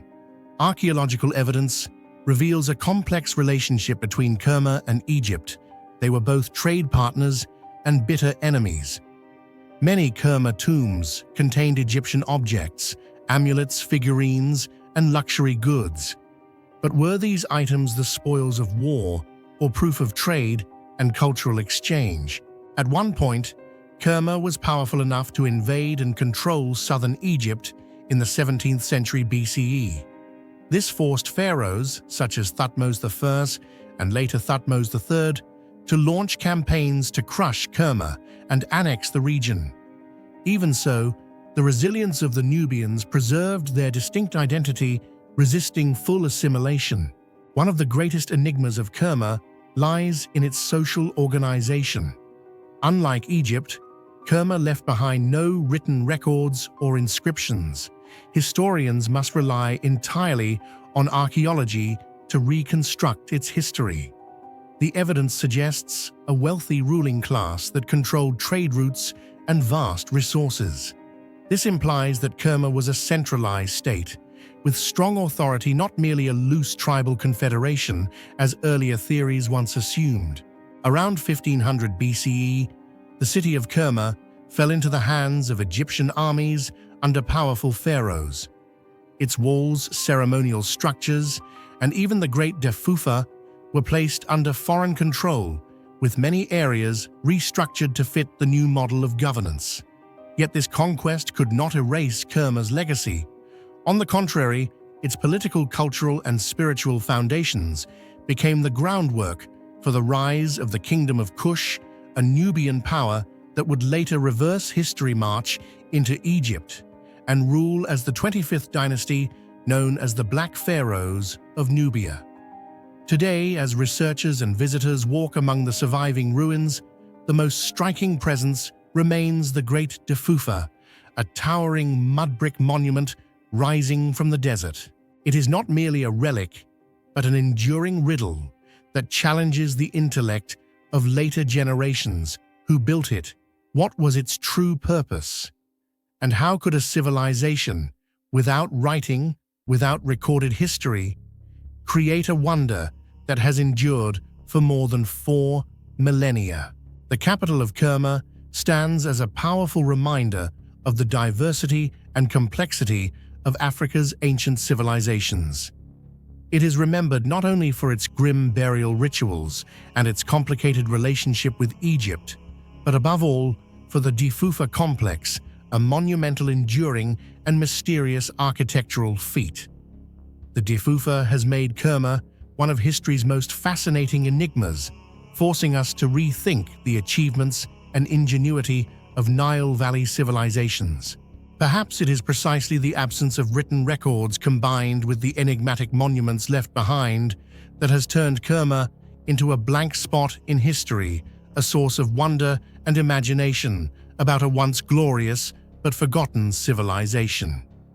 And perhaps in the future, new archaeological discoveries will bring us closer to solving the mysteries still buried under the scorching sands of Sudan. In the treasury of myths from ancient civilizations, the Hittites, a once mighty empire in Anatolia during the 2nd millennium BCE, also preserved mysterious tales of battles between gods and monsters. One of the most remarkable legends is the Iluyanka myth, which tells of the struggle between the storm god Tahunt, also called Tahuns or Teshub in some texts, and the giant dragon, serpent Iluyanka. This story not only reflects the Hittites' religious beliefs and cosmic worldview, but also opens many layers of mystery about origins, cross-civilizational influence, and the spread of the god versus dragon motif across world mythology. What do you think about the similarities between the storm, god versus dragon myths found in so many different civilizations? Do you believe this happened because ancient people observed nature and imagined similar symbols, or do you think there was a shared origin that spread across cultures? Share your thoughts in the comments below. The first striking feature of the Iluyanka myth is its familiar yet haunting structure. The storm god, symbol of order, rain, and agricultural protection, must fight a giant dragon representing chaos, drought, and nature's obstruction. This motif is not unique to the Hittites. In Greece, Zeus battles Typhon, a monstrous destroyer. In India, Indra slays the serpent Vritra to release life-giving waters. In Mesopotamia, Marduk kills Tiamat, the chaos goddess, in the form of a sea dragon. Such parallels have long raised the question, was this merely coincidence, as ancient peoples across regions symbolized storms, snakes, and rain in similar ways, or did a common origin myth spread through trade routes, wars, and migrations? The Iluyanka myth is also intriguing because it survives in two distinct versions. In the first, Tahunt is defeated by Iluyanka, losing both his eyes and heart, seen as the essence of divine power. Later, with the help of his daughter Inara and a mortal, he gets Iluyanka drunk and kills it, regaining what he lost. The second version is more tragic. Tahunt marries his daughter to Iluyanka's son, regains his eyes and heart, and eventually slays Iluyanka, but at the price of sacrificing his own son, who sided with Iluyanka. The existence of two divergent accounts deepens the mystery. Why did the Hittites preserve both, instead of establishing one official version? Perhaps each was tied to different rituals or reflected shifting religious layers and political realities in Hittite society. The Iluyanka myth was also tied to the Puruli festival, a major spring celebration. As winter's harshness passed, the Hittites reenacted the story to affirm the triumph of spring fertility and abundance over deathly cold. Iluyanka was thus seen as the embodiment of darkness, drought, and barrenness, while Tahunt symbolized rain, thunder, and life. His victory allowed crops to return. In this way, the Hittites wove myth directly into the cycles of nature and agriculture, a blend of religion and practical life. Perhaps the most mysterious and fascinating aspect of the Iluyanka myth lies in its origins and cross-cultural impact. Scholars have long noticed its deep connections with myths in Greece, Mesopotamia, India, and even Norse traditions. The Hittites lived in Anatolia, a crossroads of Asia and the Mediterranean. It was a hub of ancient trade, where merchants, warriors, and priests exchanged not only goods, but also stories and symbols. Many scholars argue the Hittites acted as intermediaries in transmitting the storm god versus dragon motif from Mesopotamia to Greece. This might explain why Zeus versus Typhon in Greek myth so closely resembles Tahunt versus Iluyanka, yet the theory is contested. Some argue the Iluyanka myth was a native creation, reflecting the Hittites' own understanding of nature and farming. They point out that all agricultural civilizations faced uncontrollable forces like drought, floods, and storms, so inventing a god versus dragon tale was inevitable, without borrowing.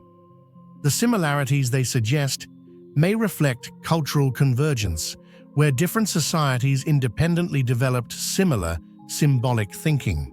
The mystery deepens when asking if diffusion did occur. Where was the true origin? Mesopotamia, with Marduk and Tiamat, India, with Indra and Vritra, or Anatolia, with Tahunt and Iluyanka? No one can say for certain. The existence of two versions itself troubles scholars. Could one represent a local tradition, and the other a foreign influence later merged, or simply alternative tellings of the same archetype? Linguistic studies add another layer. The name Iluyanka may derive from combining Hittite and Luwian words, both meaning snake. If so, it suggests the tale was shaped through cultural interaction among multiple peoples in Anatolia. Thus, the myth may not be purely Hittite, but a composite born of layered traditions and ideas. Beyond its origins, the Iluyanka myth left enduring echoes. In Greek myth, Zeus against Typhon bears striking resemblance. In Norse myth, Thor, the thunder god, fights the world serpent Jörmungandr. These stories, arising in distant lands and centuries apart, still evoke Iluyanka. Was this indirect transmission from Hittites to Greece and then Europe? Or did humans everywhere, staring at storms and giant snakes in nature, independently imagine a common cosmic enemy? This universality is what keeps the Iluyanka myth shrouded in mystery, at once specific, universal, local, and global. The second version's detail, Tahunt sacrificing his own son, gives the myth profound depth. It speaks not only of divine victory, but also of the harsh price of triumph. Perhaps the Hittites sought to convey that order demands sacrifice even of what is most precious. The tale thus transcends agricultural symbolism, becoming a human tragedy that elevates the Iluyanka myth into a multi-layered emblem. Today, scholars studying the Iluyanka myth do more than decode its story. They view it as evidence of cultural exchange in antiquity. It shows that myths, though seemingly local, may actually reflect centuries of contact, borrowing, and transformation. Iluyanka is therefore not only the dragon slain by a storm god, but also a symbolic dragon of idea transmission, a mystery that crossed worlds, transcending borders of time and space to leave its imprint on humanity's shared memory. Thus, the Hittite Iluyanka myth is special because it is at once a religious agricultural tale, a tragic myth, and a cross-civilizational enigma. Its most captivating aspect remains its origins and influence. No one knows where it truly began, yet its traces surface in myths worldwide, proof that dragon storms and cosmic battles once formed a common language of ancient humanity. High in the desolate mountains of southeastern Turkey, where the winds sweep across barren peaks and the air grows thin with silence, lies one of the most mysterious sites ever built by human hands, Mount Nemrut, the resting place of kings and gods. It is a mountain that defies time, crowned by colossal statues whose broken faces still watch the rising and setting sun after more than 2,000 years. This sacred summit, standing over 2,100 meters above sea level, was once the heart of a forgotten kingdom. Commagene and its king Antiochus the Theos believed he could bridge the world of mortals and immortals. What do you think about a king who dared to see himself as a living god, building a tomb atop a mountain that touches the sky just to stand beside the divine? Was it human arrogance or the limitless dream of a visionary soul? Share your thoughts in the comments below. I'd love to hear your perspective on the Mountain of the Gods, Mount Nemrut. When German engineer Karl Sester first stumbled upon the site in 1881, he could not believe what he saw. Massive stone heads, each 2 meters tall, lay scattered on the ground, like the remnants of fallen gods. Behind them loomed an artificial mound of crushed limestone, rising like a man-made mountain within a mountain. It was not a natural formation. It was a tomb, a temple, and a cosmic symbol, all in one. Scholars soon realized they had uncovered one of the strangest royal monuments of the ancient world, a project born from the mind of a ruler who dared to turn his own grave into a temple of eternity. Antiochus reigned during the 1st century BCE over Commagene, a small but prosperous kingdom wedged between the empires of Rome and Parthia. Influenced by both Greek and Persian culture, he declared himself Theos, a living god. To immortalize his divine status, he commissioned a monumental sanctuary atop Mount Nemrut, a place so remote that only the gods could reach it.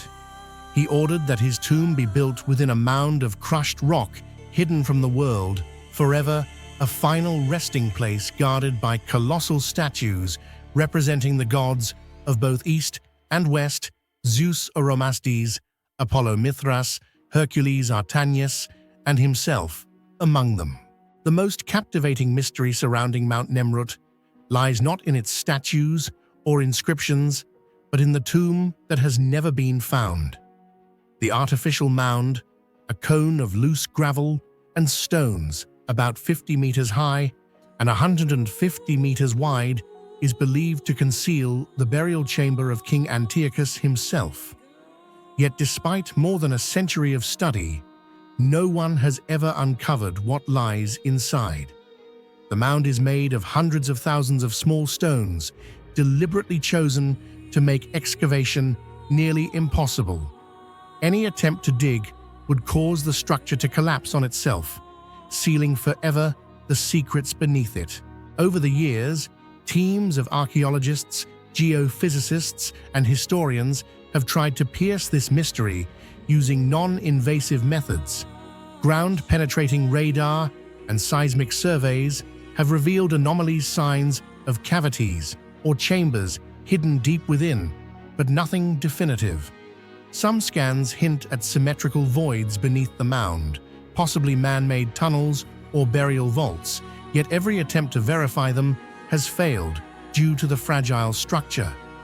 Mount Nemrut resists intrusion as if its creator foresaw the greed and curiosity of future generations and designed his resting place to remain untouched for eternity.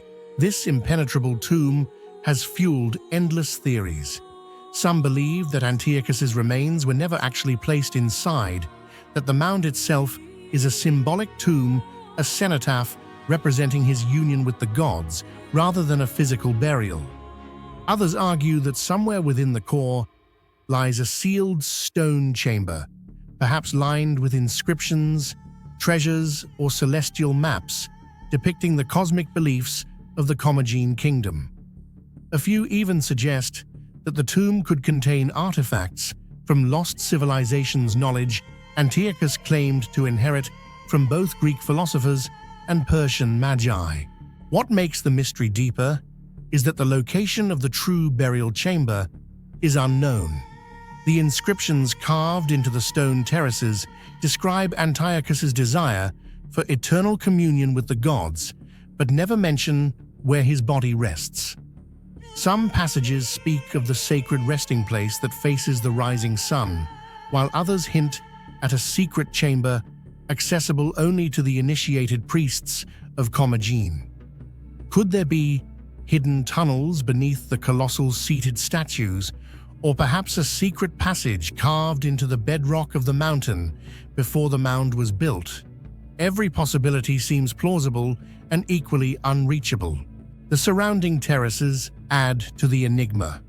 The eastern terrace holds rows of monumental thrones and statues gazing toward the sunrise, while the western terrace mirrors them facing sunset, a deliberate celestial alignment. This dual orientation has led some researchers to believe that Mount Nemrut was also an ancient observatory used to track solar and lunar movements. The entire complex appears designed to symbolize the cycle of life, death, and rebirth, a reflection of the king's belief that he would join the gods in eternal light. The positioning of each statue, altar, and relief seems to form a cosmic diagram, blending astronomy with theology. Yet even with all these insights, the tomb remains untouched, a deliberate challenge to human hubris. The mound stands as a silent guardian, daring anyone to disturb it. Excavation is forbidden by Turkish authorities, not only for conservation reasons, but because the site is so fragile that even minor disturbances could destroy it completely. Nature, too, has played its role in preservation. Earthquakes have toppled the statues, separating their heads from their bodies, but the mound itself remains mysteriously stable, as if protected by the will of the gods. This eerie sense of divine protection gave rise to legends. Locals whisper of a curse upon those who seek to open the tomb, that Antiochus and his gods will unleash their wrath upon anyone who defiles their sanctuary. Indeed, several early expeditions in the early 20th century reported misfortunes, equipment failures, injuries, and strange weather phenomena that forced teams to retreat. Whether coincidence or not, these tales have cemented Mount Nemrut's reputation as a sacred and forbidden mountain. But beyond the superstition, there lies a deeper philosophical beauty. Antiochus I built Mount Nemrut, not merely as a tomb, but as a monument to human ambition, a place where a man tried to inscribe his name among the stars. The mound may hide his physical remains, but the surrounding sculptures immortalize his vision, the merging of East and West, mortal and divine heaven and earth. Each stone is a declaration of faith in the eternity of the human spirit, a belief that even death cannot silence. Modern visitors who climb to the summit at dawn or dusk experience something profound. As the first rays of sunlight strike the weathered faces of the statues, the mountain comes alive with golden light. The broken heads cast long shadows across the stones, and for a brief moment, it feels as if the gods of Commagene have awakened once more. Standing there, one can sense why Antiochus chose this place, a peak touching both the heavens and the earth, where eternity itself feels within reach. Today, Mount Nemrut stands as a UNESCO World Heritage Site, admired as both a masterpiece of engineering and a riddle of antiquity. Scholars continue to study it, tourists continue to wonder, but its core remains sealed, a perfect metaphor for humanity's endless pursuit of knowledge, always reaching, never quite touching the divine. The unbroken silence of the tomb speaks louder than any discovery. Could some secrets perhaps were meant to remain hidden? Perhaps Antiochus achieved what he desired most, immortality through mystery. For as long as no one opens his tomb, the world will continue to imagine what lies within treasure scrolls, or perhaps nothing at all. And in that eternal question, in that space between knowledge and faith, Mount Nemrut will forever reign as one of the greatest enigmas of our ancient world. Would you dare to open the tomb of Antiochus if you had the chance, or would you leave it untouched to guard its secrets for eternity?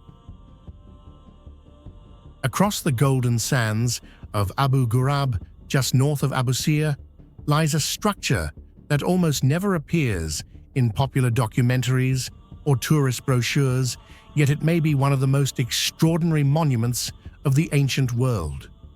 The Sun Temples of New Ser, built more than 4,400 years ago, are not mere relics of religion. They are in many ways a coded testament to the Egyptians' deep understanding of the cosmos.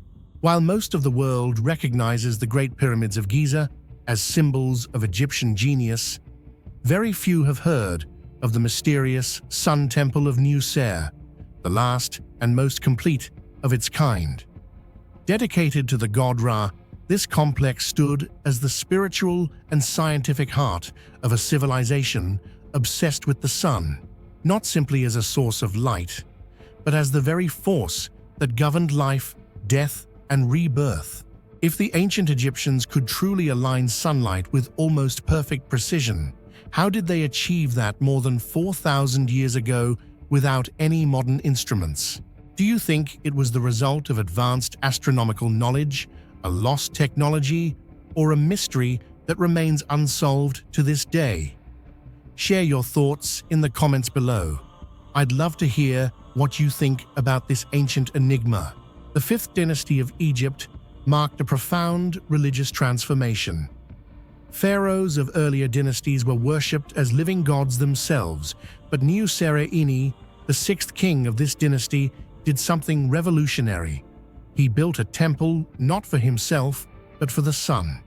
His reign saw the height of the cult of Ra, and his temple at Abu Ghurab became the central stage for the said festival's rituals, celebrating divine rejuvenation and cosmic harmony. The temple's layout was unique among Egyptian architecture. There was no pyramid, no tomb, and no statue of the pharaoh inside.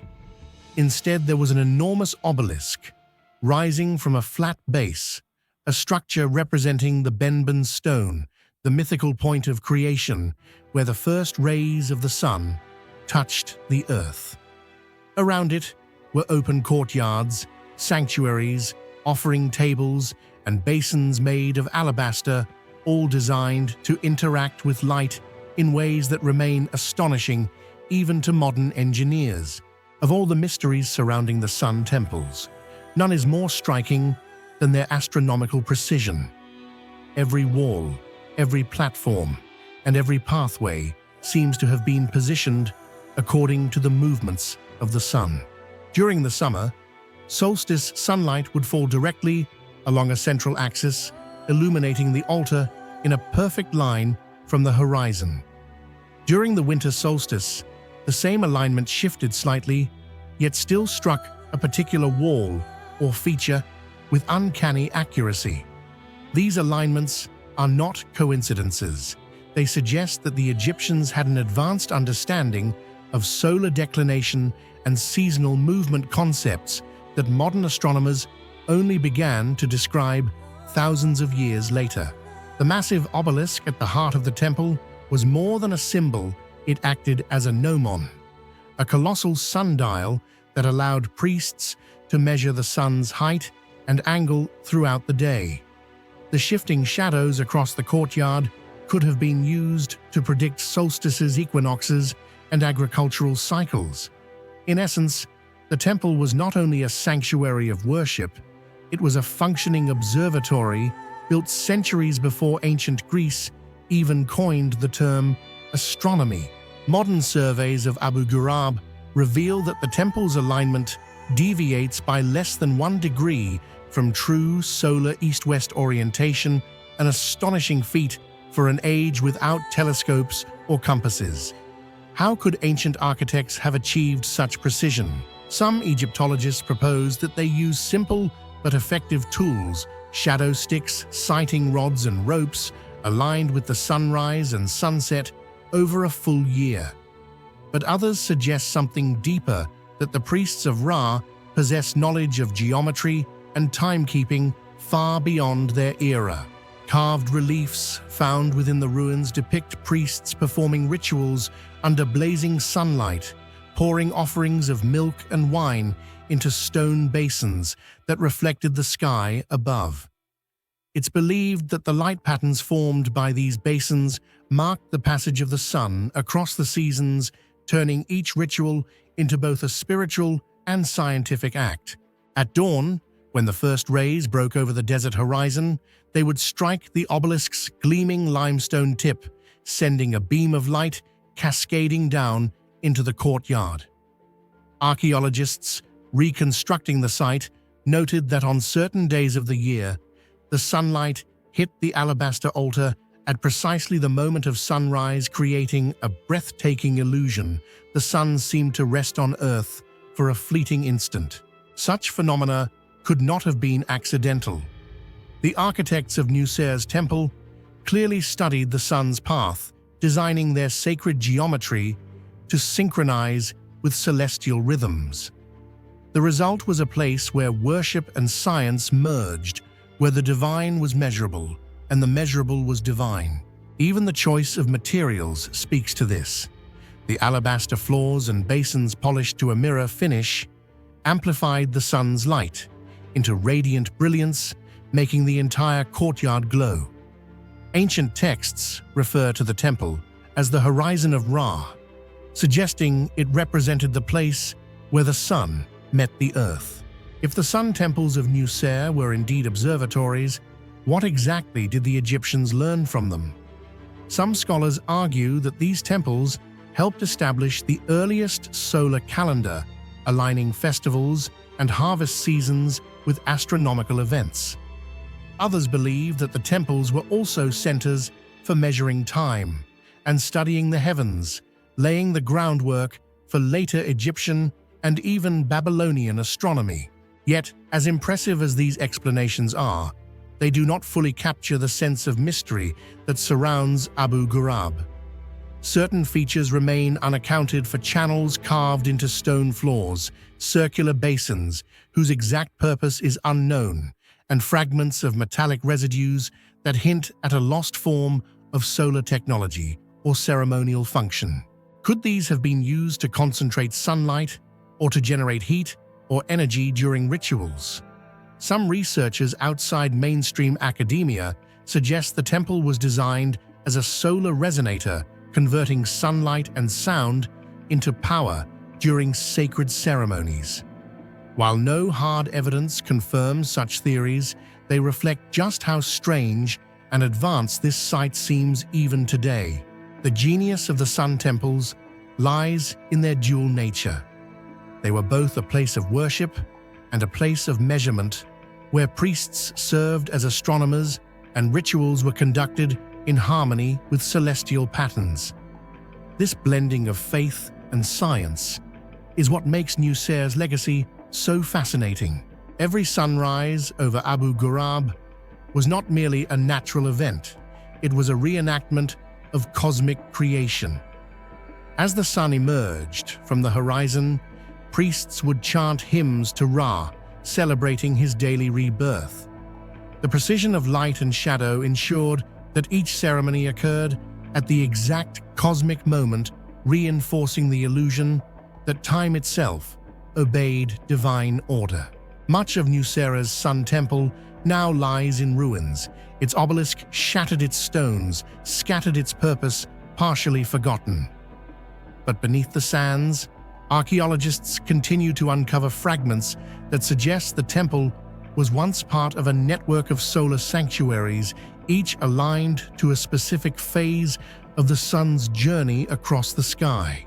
The existence of these temples, 6 known, but only 2 ever found, raises deeper questions.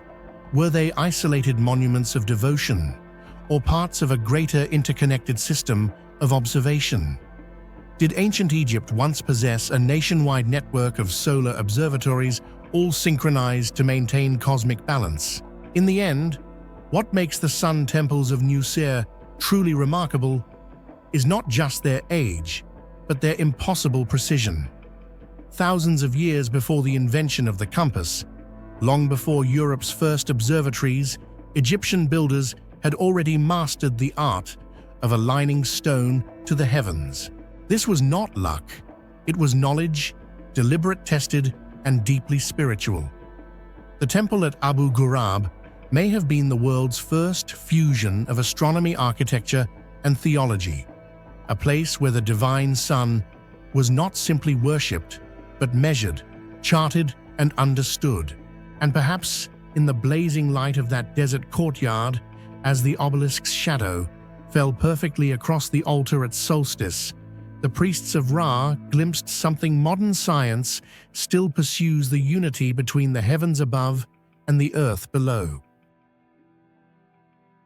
Among all the relics that survived the fall of the Aztec Empire, few hold as much mystery, artistry, and historical weight as the Codex Mendoza. Created around 1541, just 20 years after Hernán Cortés conquered Tenochtitlan, this manuscript is one of the most extraordinary documents of the ancient world.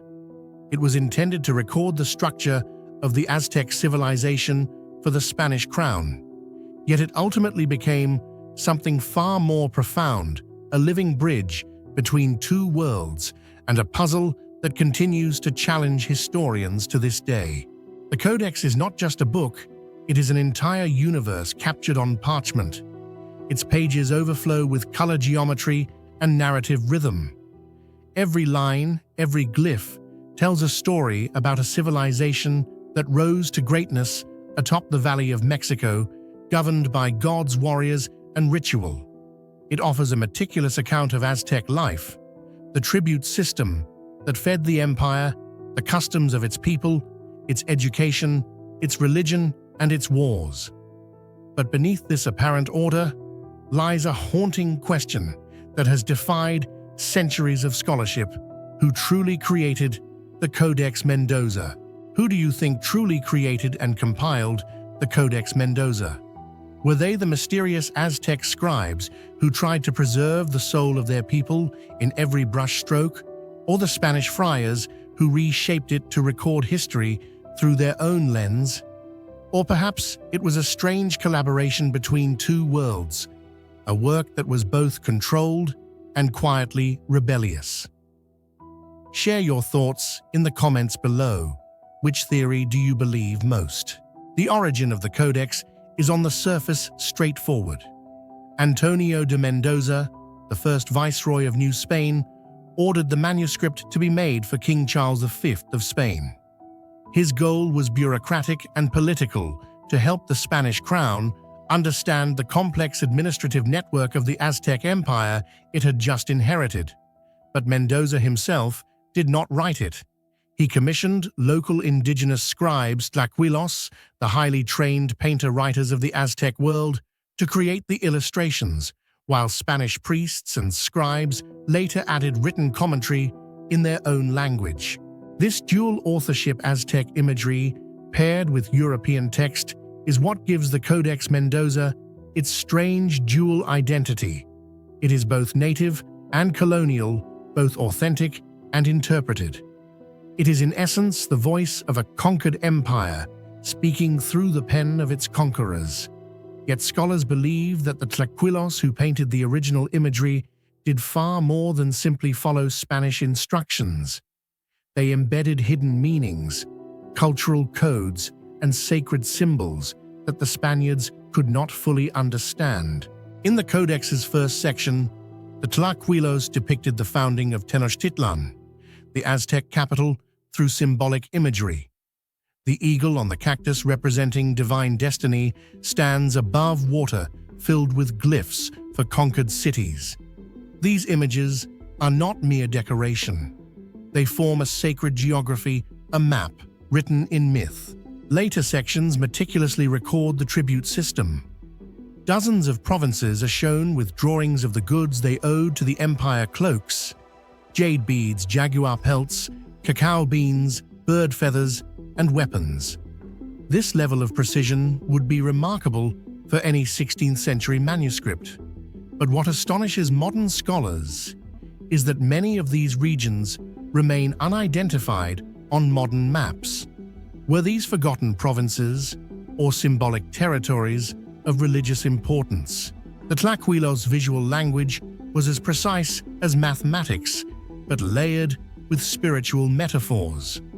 A simple image of a spear might represent conquest, justice, or cosmic balance. A flower could symbolize beauty or death. And the Spaniards who annotated the Codex likely misunderstood many of these nuances. Thus, what survives today is not merely a record of history, but a palimpsest of two civilizations, each trying to make sense of the other. This is where the mystery deepens. Despite centuries of analysis, no one knows who actually painted and compiled the Codex Mendoza. None of the Tlacuilos are named. Their identities were erased by time and colonial rewriting. But stylistic evidence suggests that the manuscript was not the work of a single artist, but rather a coordinated team of Aztec elites who had survived the fall of Tenochtitlan and secretly preserved their traditions. Some historians propose that the Codex may have been based on an older pre-conquest document, now lost, that chronicled the empire's structure and tributes.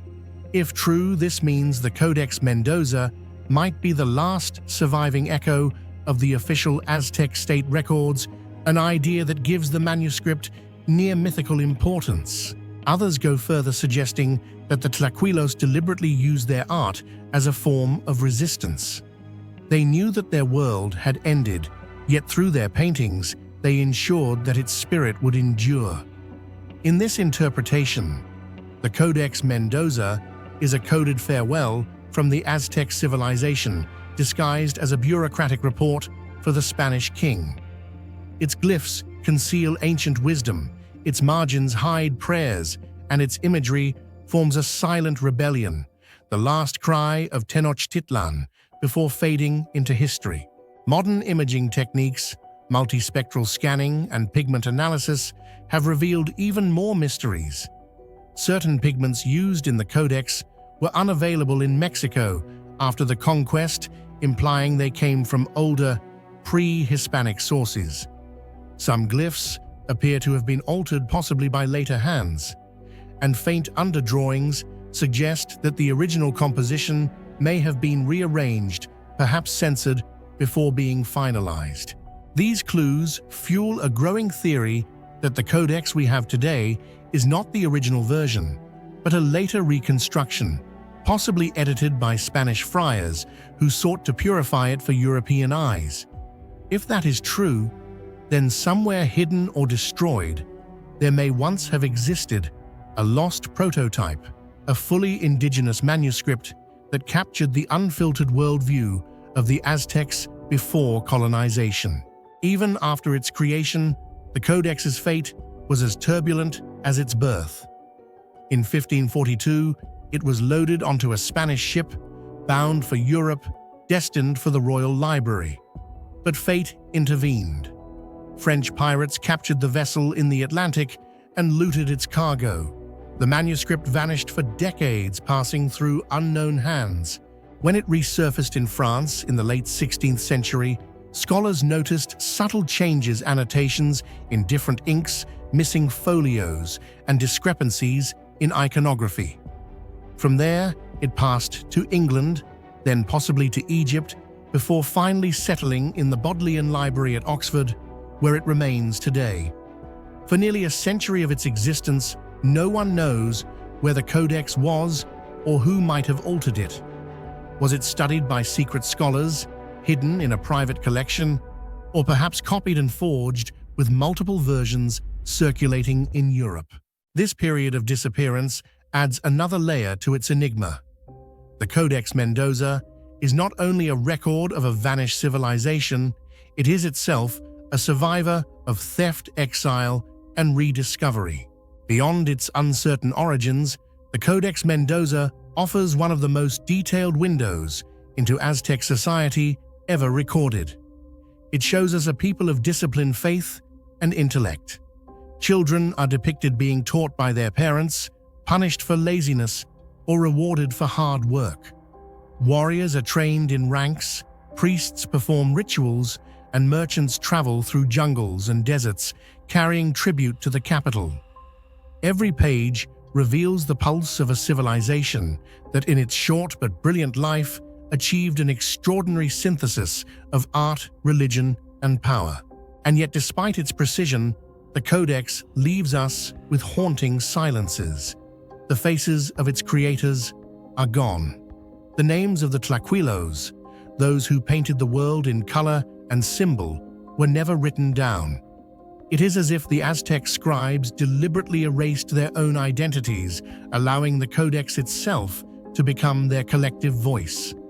Perhaps that was the intention all along, to speak not as individuals, but as a people. Deep within the thick green labyrinth of the Ecuadorian Amazon lies one of the most enduring mysteries of the modern world, the Metal Library. Hidden beneath the remote Tiya's cave, this supposed collection of metallic books has haunted explorers, scientists, and conspiracy theorists for decades. Some call it the last remnant of an ancient super-civilization. Others whisper it is a vault of alien knowledge buried long before human history began. What makes this mystery so captivating is not only the claim that a library of metal plates actually exists, but the ultimate question: who created it and why? If these mysterious metal plates truly exist, engraved with knowledge far beyond their time, who do you believe created them? Was it an unknown, ancient civilization, visitors from the stars, or our own forgotten ancestors?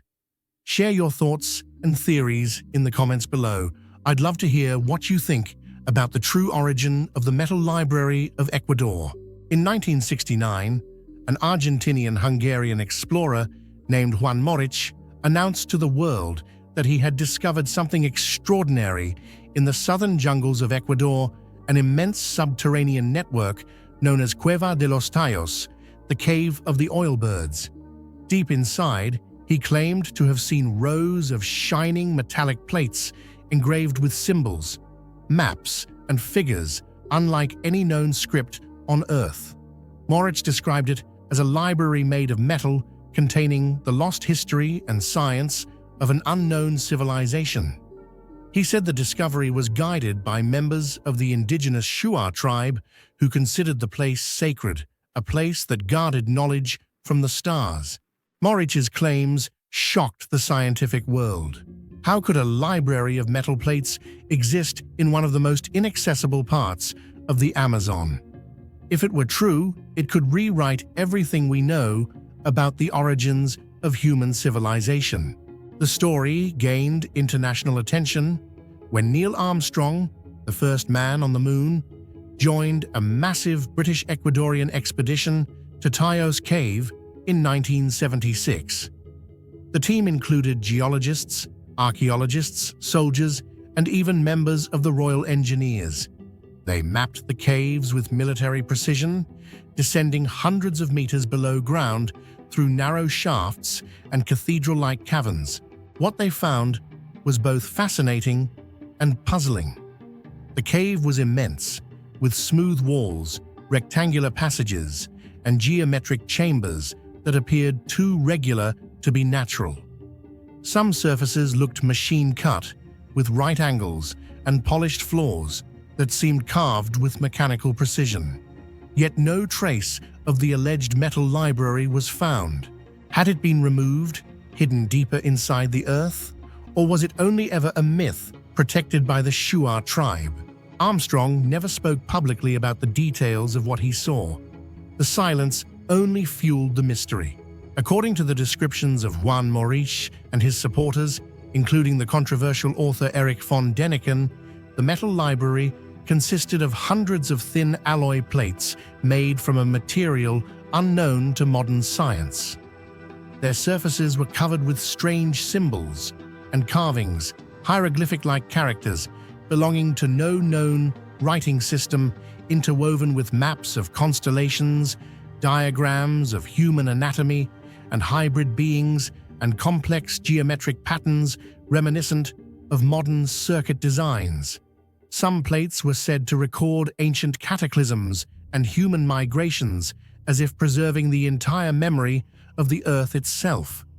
Each sheet was crafted from a polished, mirror-like metal that showed no sign of rust or decay even after millennia.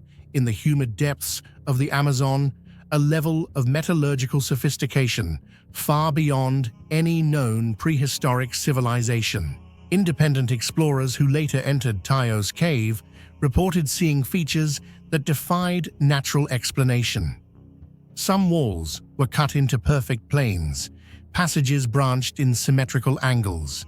Ceilings were so smooth that they looked molded rather than carved.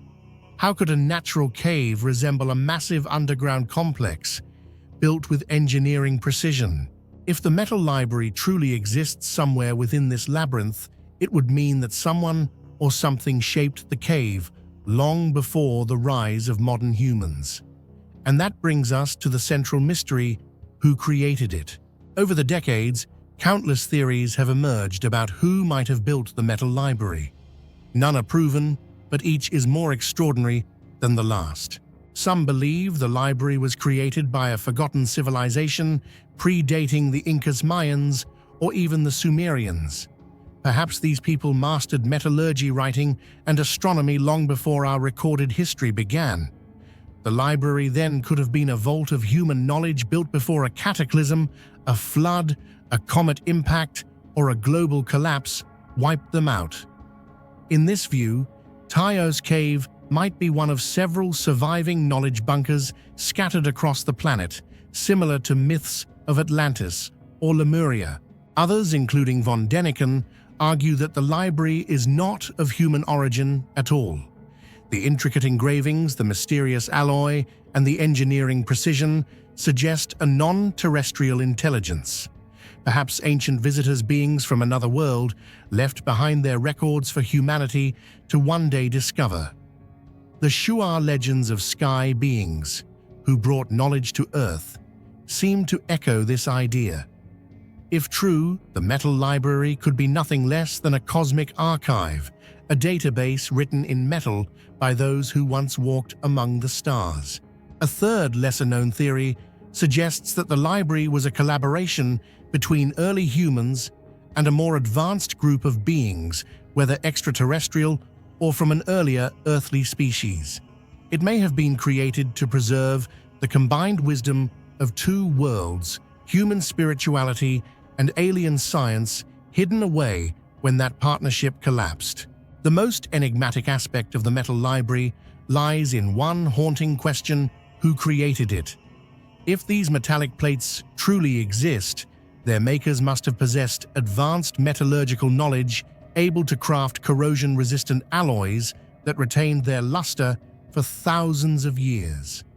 They must also have held profound understanding of mathematics and astronomy, enough to engrave precise maps of constellations and the structure of the universe itself. Moreover, the architecture of the Tayo's cave, with its flat walls, perfect right angles, and seemingly artificial corridors, suggests a level of subterranean engineering far beyond ancient human capabilities. Yet the most important mystery is the purpose. What were they trying to preserve, and for whom? Some theories propose that the creators were the last survivors of a prehistoric civilization, the final scientists struggling to safeguard their knowledge before their world collapsed. Others believe that visitors from the stars left the library as a message to humanity.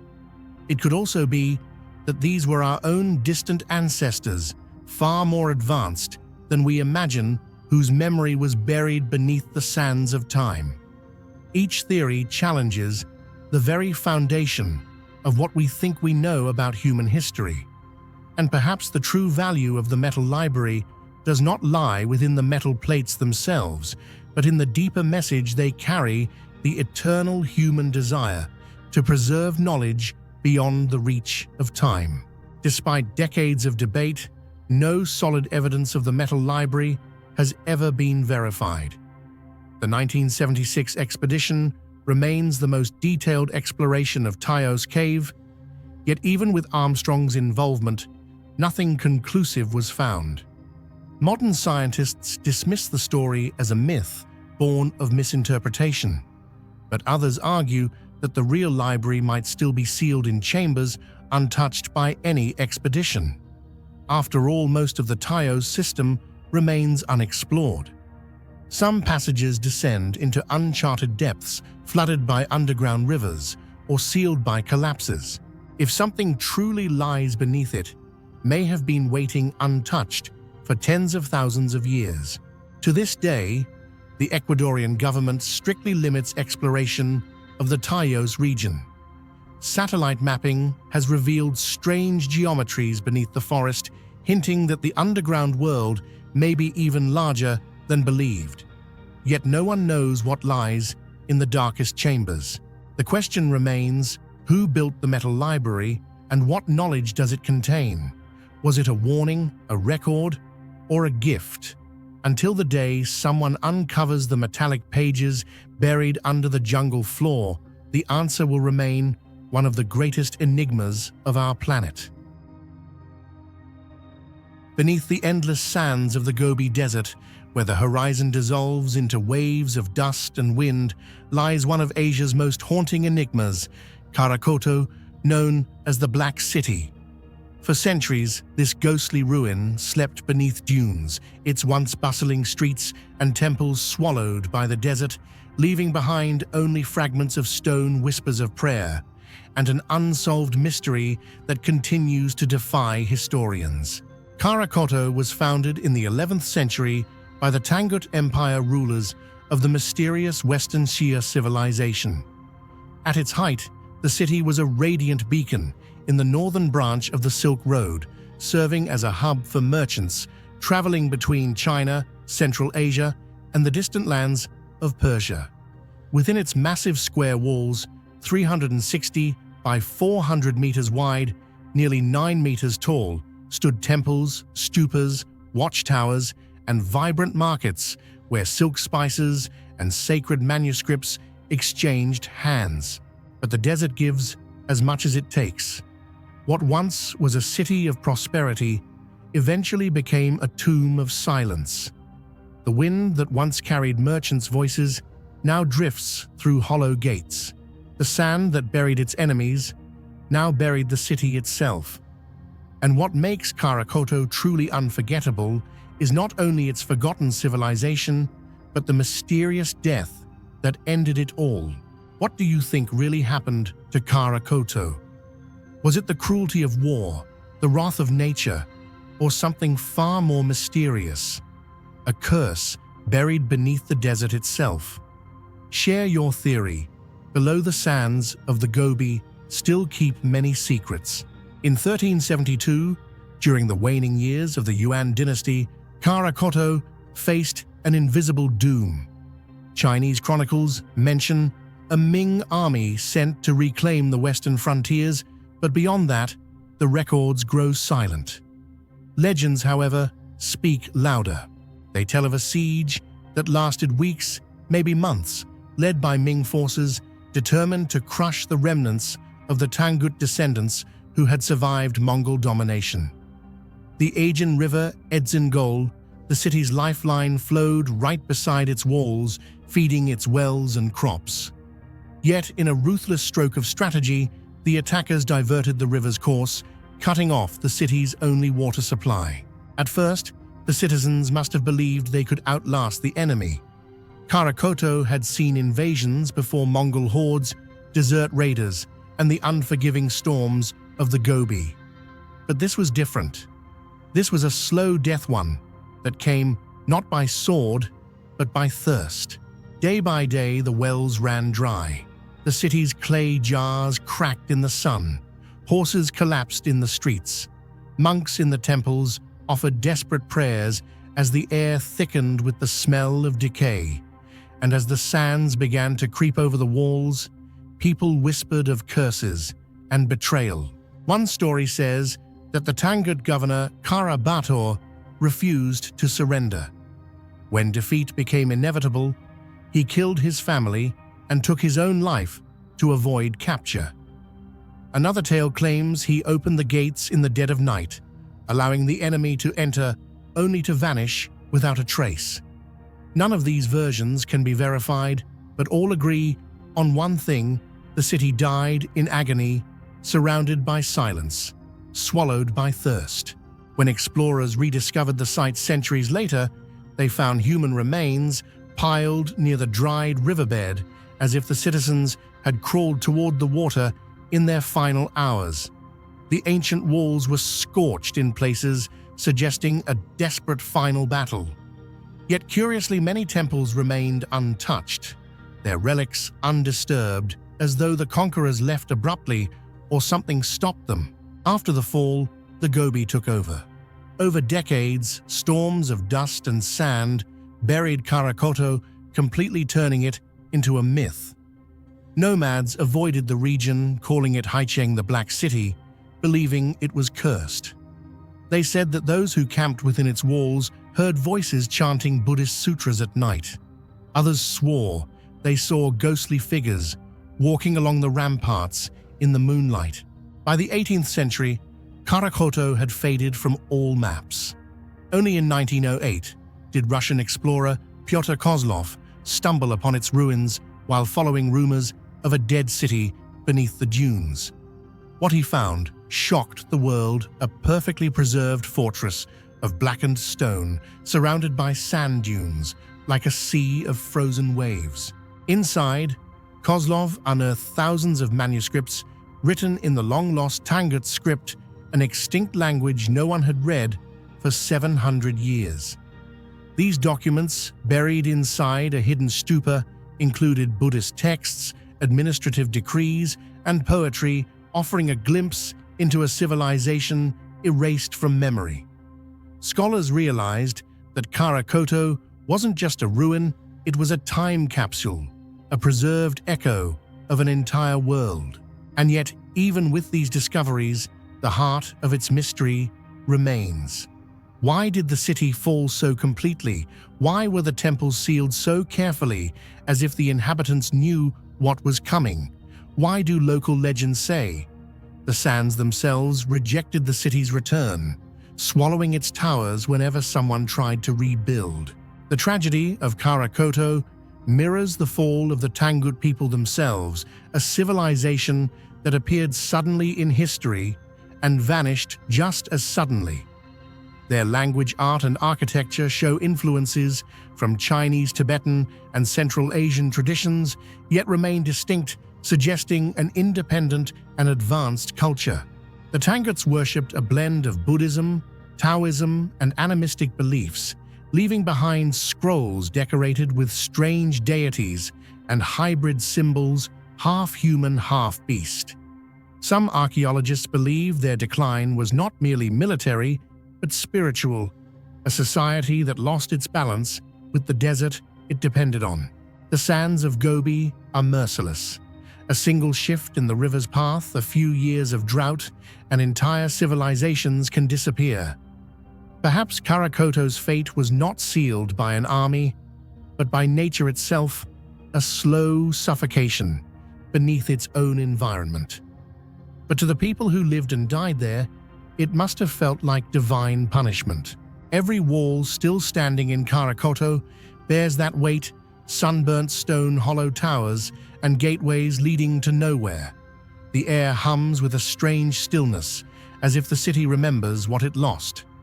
When explorers camp there today, they report hearing soft whispers carried by the wind. Some describe it as chanting. Others say it sounds like a city still alive somewhere beneath the sand. Today, Karakoto stands as both a ruin and a revelation. Its discovery reshaped what historians knew about the Western Shia, and the manuscripts recovered there continue to be studied in museums across Russia and China.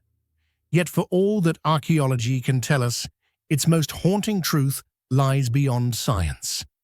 Karakoto's death is not just a historical event, it's a warning carved into the bones of the desert. It tells of how civilizations rise and fall, not with a roar, but with a whisper. How power, faith, and survival are fragile threads in the hands of time. The city's black walls still stand defiant against the Gobi winds. But look closer, and you'll see how the sands have already begun to reclaim them grain by grain, minute by minute. The same sands that once killed Karakoto now guard its memory, as if the desert itself has become its tomb and protector. Somewhere beneath those dunes may still lie sealed temples, unread scrolls, or forgotten relics, perhaps even the last record of the Tangut people.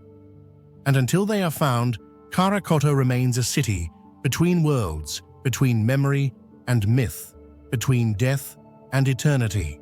In the end, the mystery of the lost city beneath the Gobi Desert isn't only about how it was built or why it fell, it's about what it says of us, that no matter how mighty a civilization becomes, all it takes is the loss of a single river, a single breath of wind, and time will bury it beneath the sands.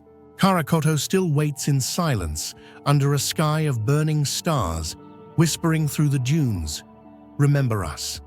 We were here, and we died, not by war, but by thirst."